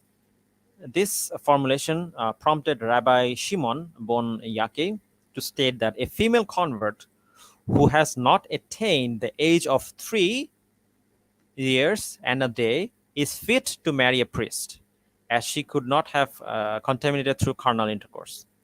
So basically, this means that you can marry a 3-year-old or someone who is who's a convert to Judaism. You can basically marry them at the age of 3.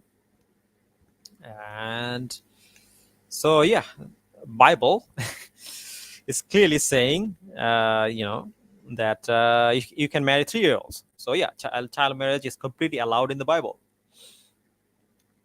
Now,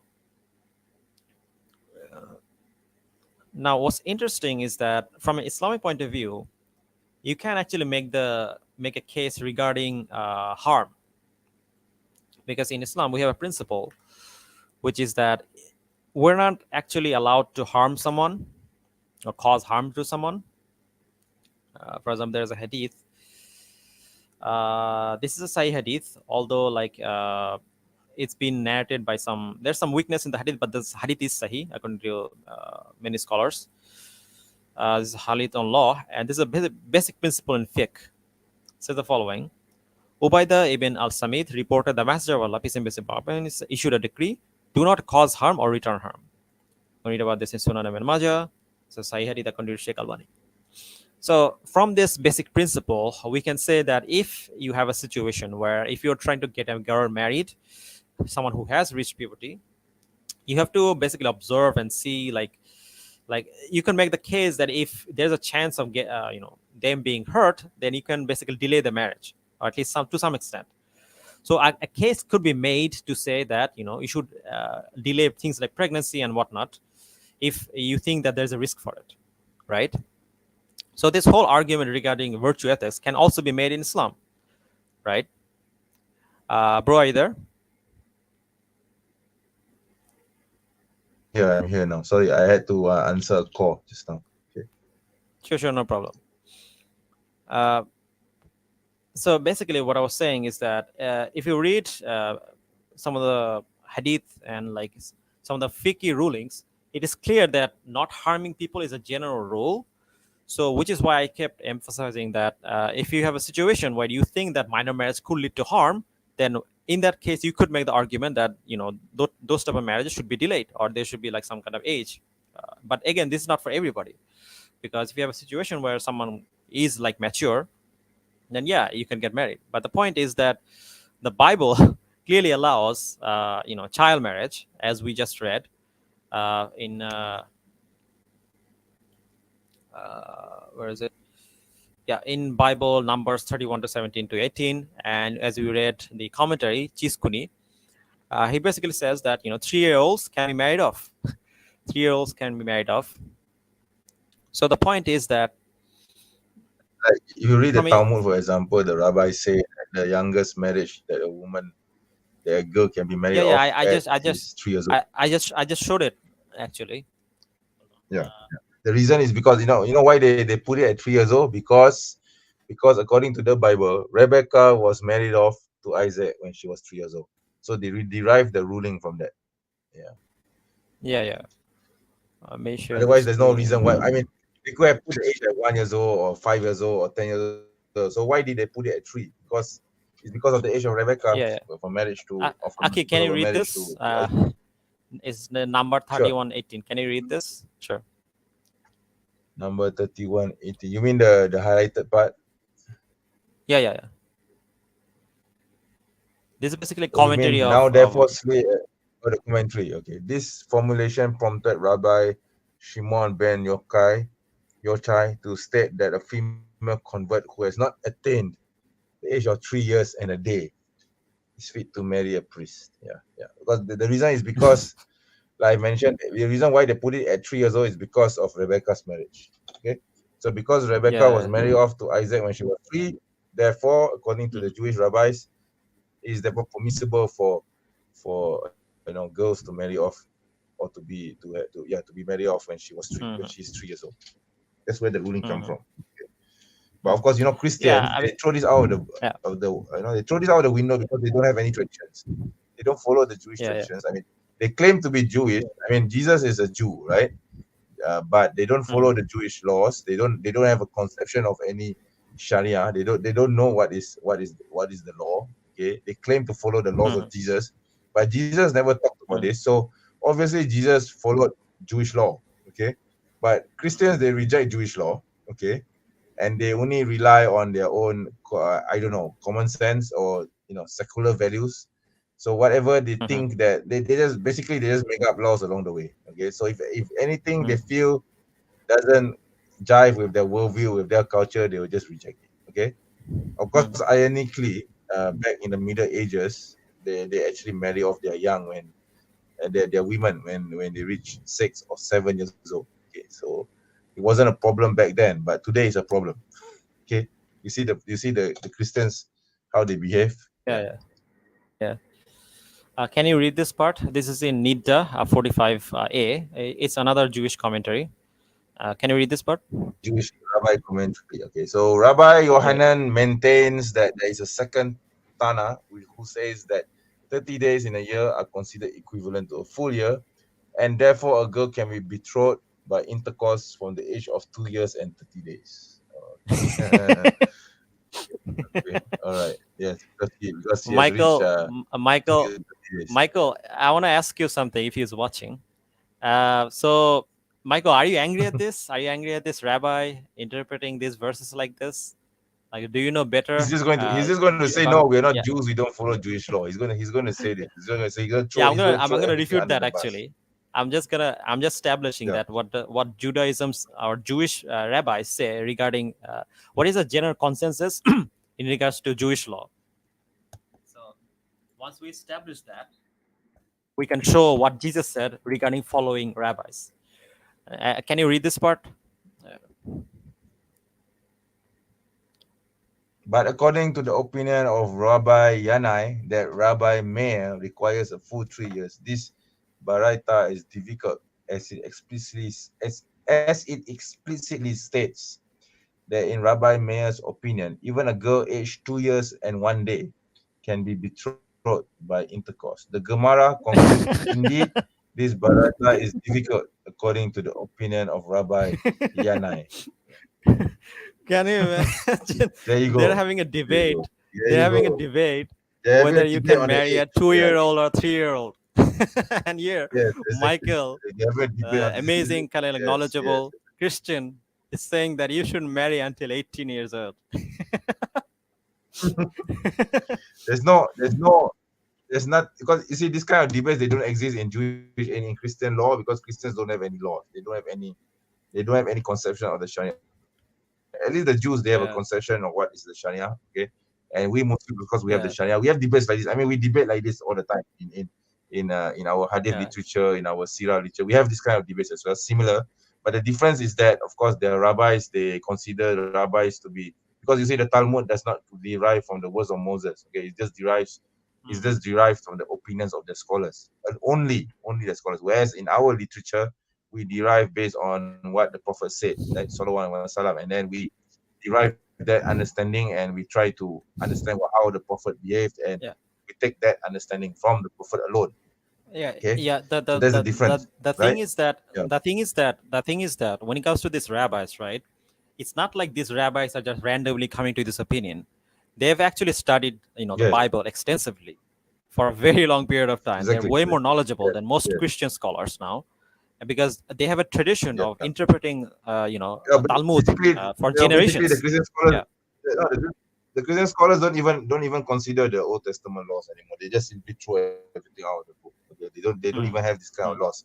They don't even have a law which says at what age would a woman be suited to get married at, and they don't even have laws about nikah mm, or basically witnesses. They don't have mm. this kind of laws. I mean, it's all based on secular law anyway. So whatever laws goes for them. Okay, they don't have a law. They don't have the Sharia. They don't have their version of Sharia or the Sharia of Jesus. Okay, they don't have this. Okay, that's the problem with the Christians.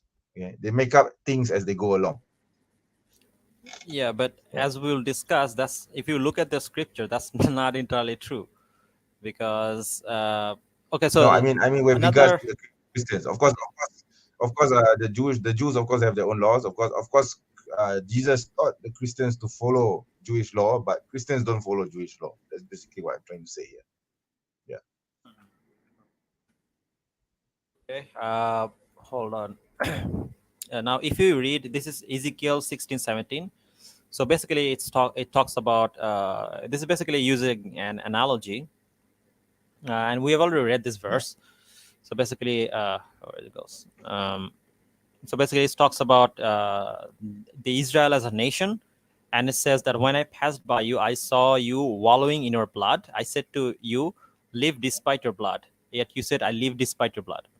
So basically, it describes like Israel as a girl who at first has her first blood or something along that line, and the rabbis, they comment on this, right? They comment on this.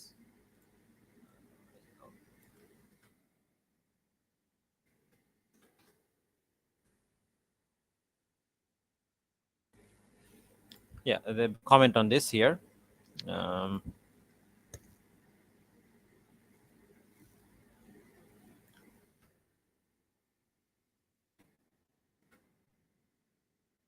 Here in the Talmud, if you read, the master said in Bharatiya, if his children and the members of his household were minors, even though they were unclothed, it is permitted to receive Shema, or even without a garment separating between them. The Jerma asked, until what age is one still considered a minor? Rev Hishda said, a girl until she is 3 years, 3 years and 1 day old, and a boy until he is 9 years and 1 day old. For these are the ages from which a sexual Yep. act in which they participate is considered a sexual act.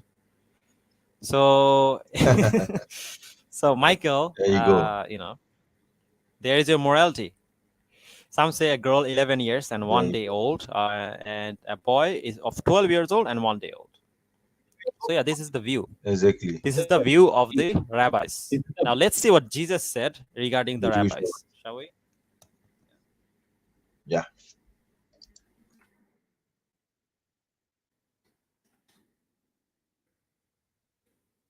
Now, if you can read about this in Matthew 5:17 to 20. Let me share the screen.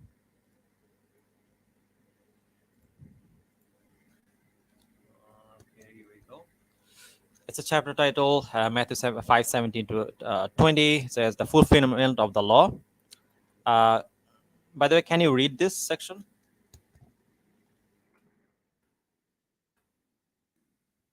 Can you read this section? This is Jesus speaking. Bro, are you there?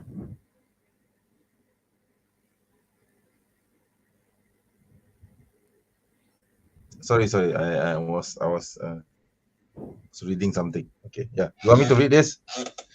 Yeah. Please. Hello. Yeah. Right. Yeah. Okay. Please read this. So Matthew 5:17. Yeah, this is the most famous verse ever. But Christians are going to deny this, but I'm going to read it anyway. Yeah. Do not think that I've come to abolish the law or the prophets. I have not come to abolish them, but to fulfill them. For truly I tell you, until the heaven and earth disappear, not a smallest letter, not the least stroke of a pen, will by any means disappear from the law until everything is accomplished. Therefore, anyone who sets aside one of the least of these commands and teaches others accordingly will be called least in the kingdom of heaven.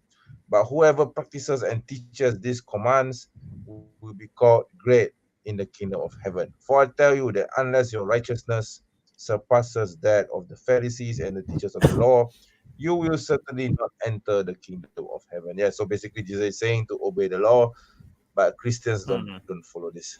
Okay, they just don't.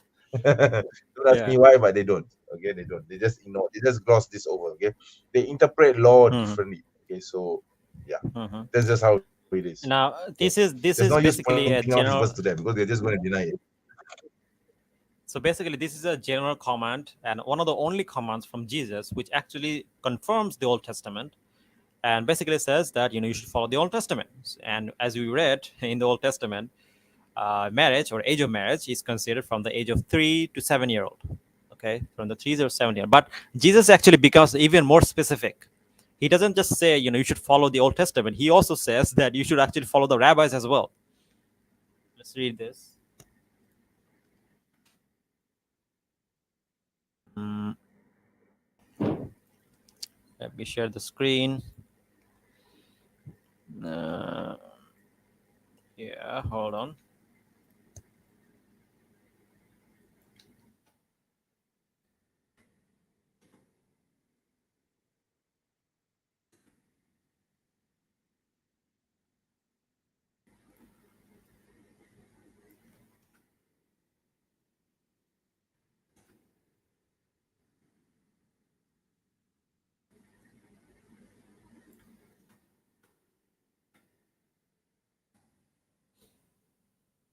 So this is in Matthew 23.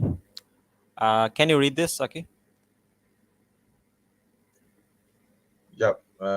Then Jesus said to the crowds and to his disciples, "The scribes and the Pharisees sit on Moses' seat.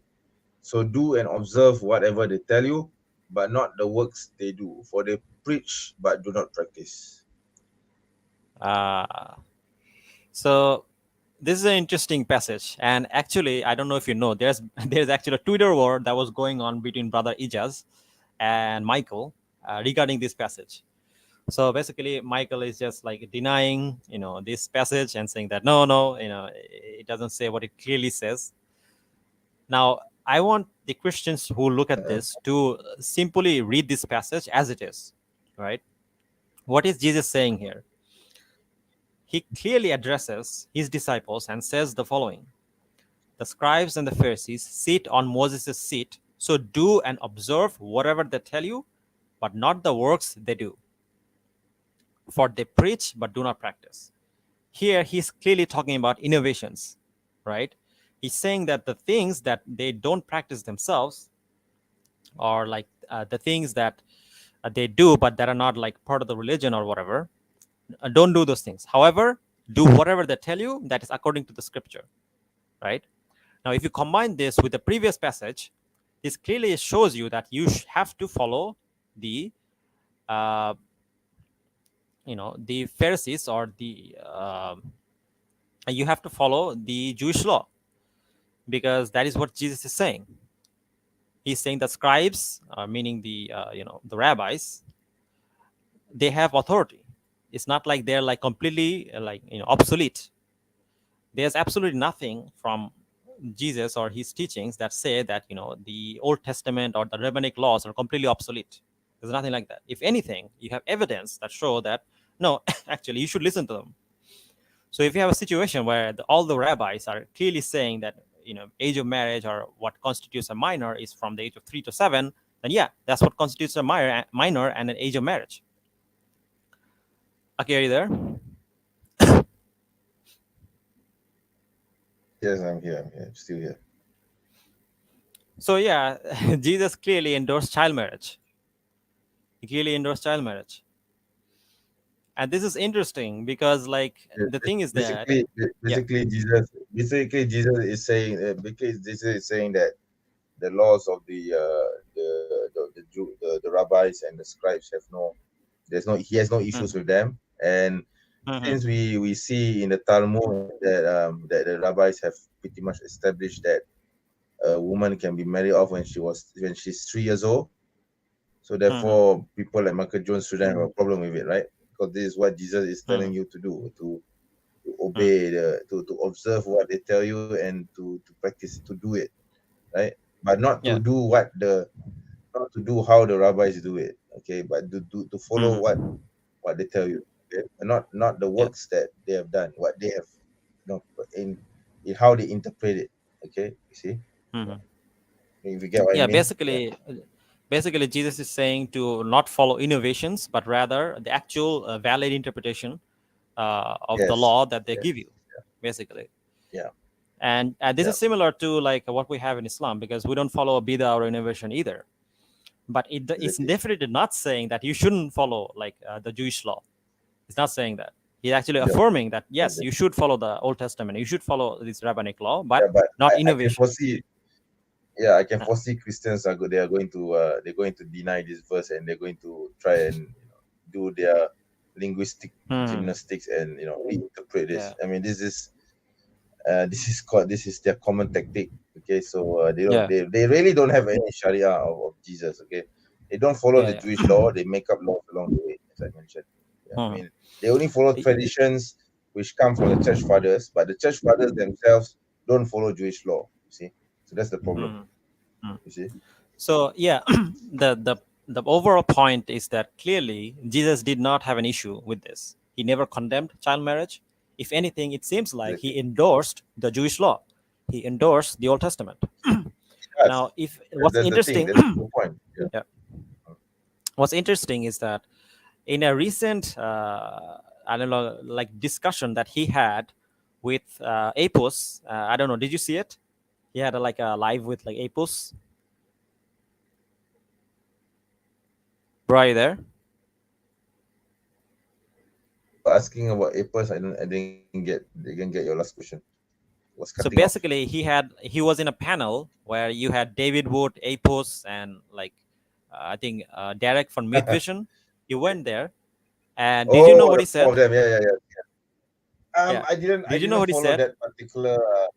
I didn't follow that. But what did he say? Yeah, I'm curious to know. He said that he is ready and willing to take up machine guns against Muslims or people who advocate for things like this, things like things like minor marriage. So he's ready to kill Muslims, right? He Okay. literally said this. Let me play the clip. He did. He Let's see. did. Can you Yeah. play it? Subhanallah, I'm curious I'm to not know. lying. Let me show the clip. Um, I want to take this clip and put it on my channel. The part where he says that yeah, he's willing to kill Muslims. yeah. I'm So going if to you do go that, to man. 1628, let me find the section. 1628. Hold up. Let's go from here. Can you see? Oh, wait. You By can the see, way, right? which channel is this? Yeah. Where are you playing this from? Uh, it's on YouTube. I know whose channel. Is it on Oh, David's it's channel or Apu's channel? I'm not entirely sure. Hold on, let me. Yeah, Apus channel. Apus. Okay. Okay. Okay, let's check it out. A little bit of an invention and says, at least there should be signs of maturity, signs of puberty. Yeah, And that is AP, I want to say that I'm going to get messages after from angry Muslims that are like, how could you side with atheists on this issue? Don't you understand how depraved atheism is? You should be siding with your fellow theists like Muslims. And let me just say to those morons out there, I don't see any atheists like Derek or Ridvan getting up there and arguing in favor of something as horrible as child marriage. Okay, we have a lot of agreement in terms of ethics here against this pure evil. If there was a group of Christians that believed they had to commit child sacrifice to God, and there was a group of atheists on the outside with AK-47s that saying we're going to go into their temple and rescue the children, I join with the atheists. Right. Okay, let's get something clear. If there are theists, they're going to push horrible things like what Daniel pushes, like child marriage, slavery, sexual slavery, murdering apostates. Yeah, you better believe I'm going to join side with the atheists against this abominable practice, this abominable religion. See, So you hear what he said? So you want? Yep, he wants to kill He wants to Muslims. take he wants to take a machine gun He and wants to says go- that He wants to take he wants to, atheists and come into the mosque or whatever and kill Muslims who disagree with it. So Great. basically Awesome, man. he's Awesome. saying that if you have a situation where someone wants to sacrifice children, which by the way, in Christianity, then Jesus was the child of God who was Yeah. sacrificed. He's fine with that. But Yeah, if someone exactly, else, exactly. right, Yeah. is sacrificing children, But let's not forget they tried this before. Brother, let's not forget they tried this before with Muslims. They did the crusades. Yeah, they launched the crusades against Muslims. They did the Inquisition. They tried to wipe out Muslims through the crusades. They tried to wipe out Muslims through the Inquisition. They went to Muslim lands and colonizers. Has that stopped Islam from spreading? Yes, not. Has it destroyed Muslim societies? It has not. Okay. So whatever that what Michael Jones suggested here is not new. Okay, it's not something new. It has been attempted before by Christians before him, but they have all failed. So what makes Michael Jones think that he could succeed where his forefathers have failed in trying to wipe out Islam? Okay, so that's my question to him. Yeah. So basically what he's saying is that, if you have a situation where you have people like Daniel and they're saying like they're promoting values that are clearly promoted in the Bible itself, right? So he's also, by the way, this includes Christians, because a lot of Christians actually agree with Daniel, like Orthodox Christians.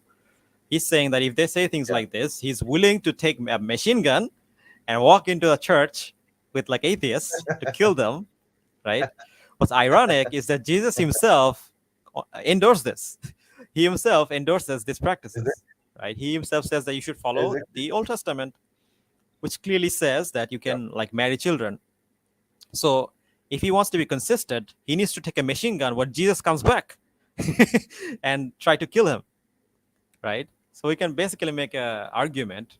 It's a silly one, but like we can make one, which is, let me share the screen. Where is it? Here we go. Yeah. So we can make this argument. According to Michael, people who support child marriage are evil and should be killed with an AK-47, or at least that's what seems like it. And then we can say the following: Jesus supported child marriage and the Jewish law, as he said, to uphold the law and respect the teachers of the law. Conclusion. Therefore, according to Michael Jones, according to Michael, Jesus is evil and should be killed with an AK-47, or should be opposed. Oh my God, it's so funny, bro. Oh my God, it's so funny. I know that he's not saying like, he will directly like, go out and like kill like Muslims or like Daniel or whatever, but the implication is there. Like he'll at least oppose it. Like let's give him benefit of the doubt. But if he wants to oppose it using force if necessary, then he needs to oppose Jesus when he comes back, right? Because Jesus, when he comes back, he's gonna affirm the same things. So it would be so hilarious if this happens when Isa Salam comes back and he goes there. He goes there and says that, you support child marriage and stuff like that. Like, I would be so happy to see him try to like stop him It'd be so hilarious. And I can't wait to like Jesus like actually show these Christians like what's what, you know. Then we would know. Yeah, you were Yeah, saying. his lot.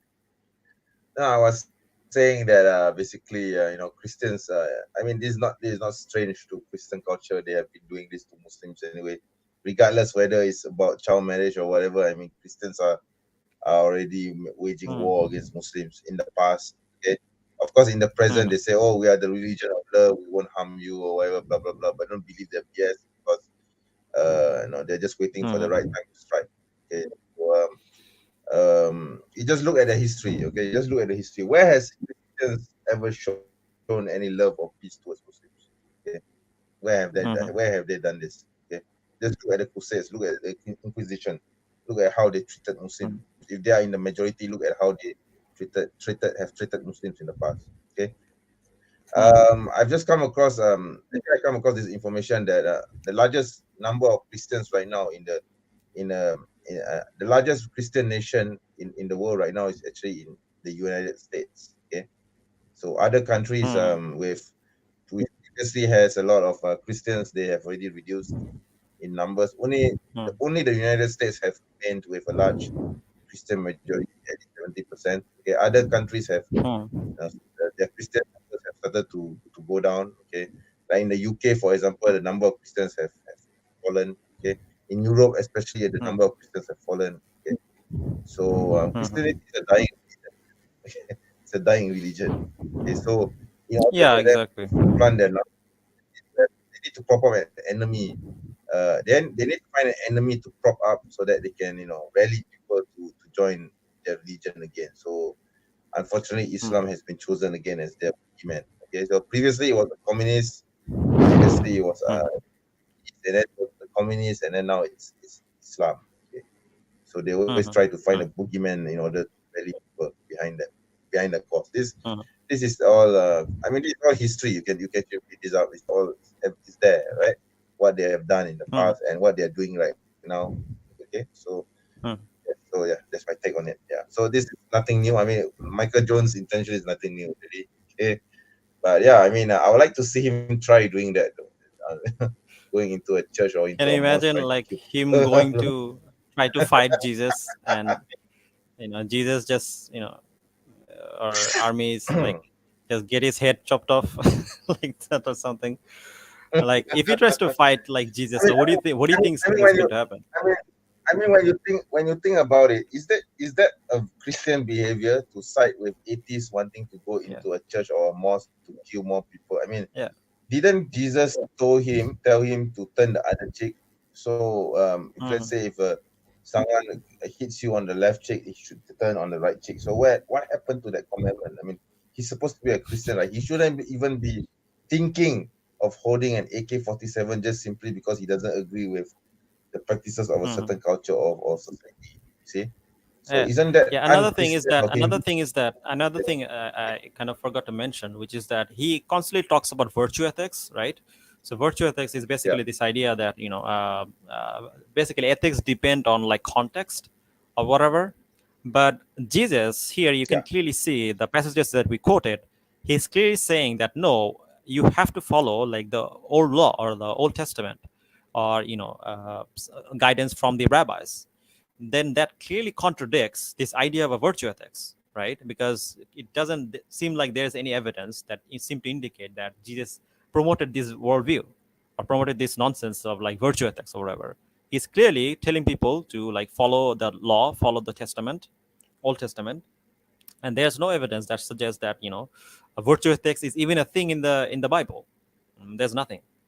Now, when it comes to Islamic fiqh, you can actually make this argument because there are hadith where the Prophet said that you shouldn't harm people. So from that, you can kind of make some adjustment and say that if a marriage could lead to harm, then it's best to avoid it, something like that. But the thing is that from Christianity, or from the point of view of Christians, there's absolutely nothing that you can use to justify virtue ethics, right? If anything, from Islamic point of view, we can actually make this argument.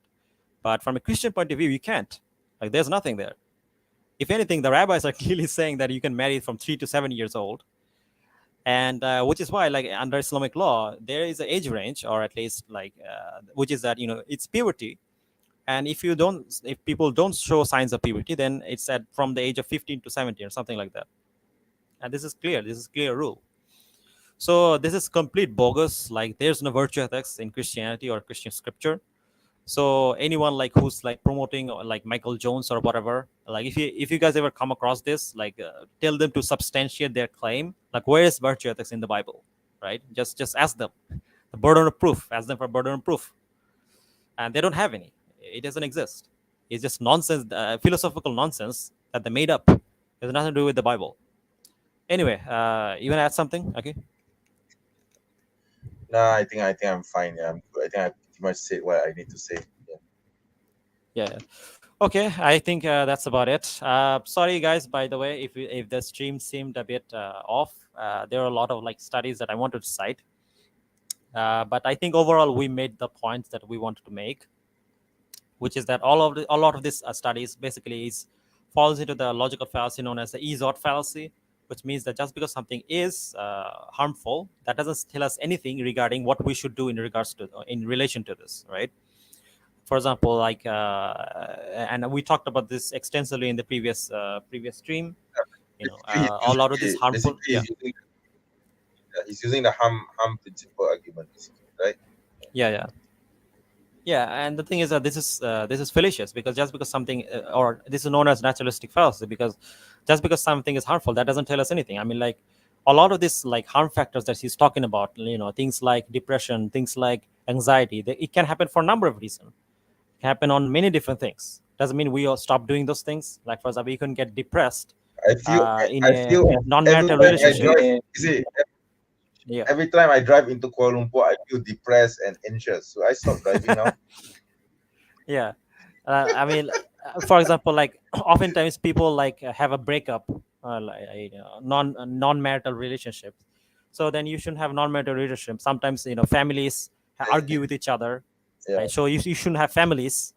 Sometimes children like say hurtful things, so you shouldn't have children.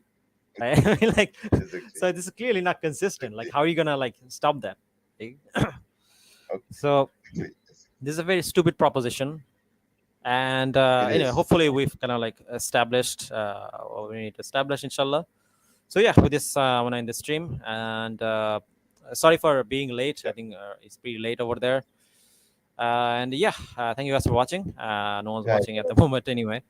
I think one person is watching. Thank you guys for being with us, and inshallah see you guys next time. If you guys like the video, then like, share, subscribe. Join brother MENJ. Check out his channel. What's the reaction? Yeah, my channel is the Muslim Apologies, and Yeah. yes, Yeah. I hope you can. I hope you put the link. Check out the yeah. Check out his channel, and also those that supported the channel. Thank you guys so much. This means a lot. Those who gave super chats, alhamdulillah, thank you so much. I may Allah guide you guys and like keep you guys safe. And yeah, with this I want to end this video. Thank you guys for watching. Jazakallah khair. Assalamu alaikum warahmatullahi wabarakatuh. Wa alaikum salam.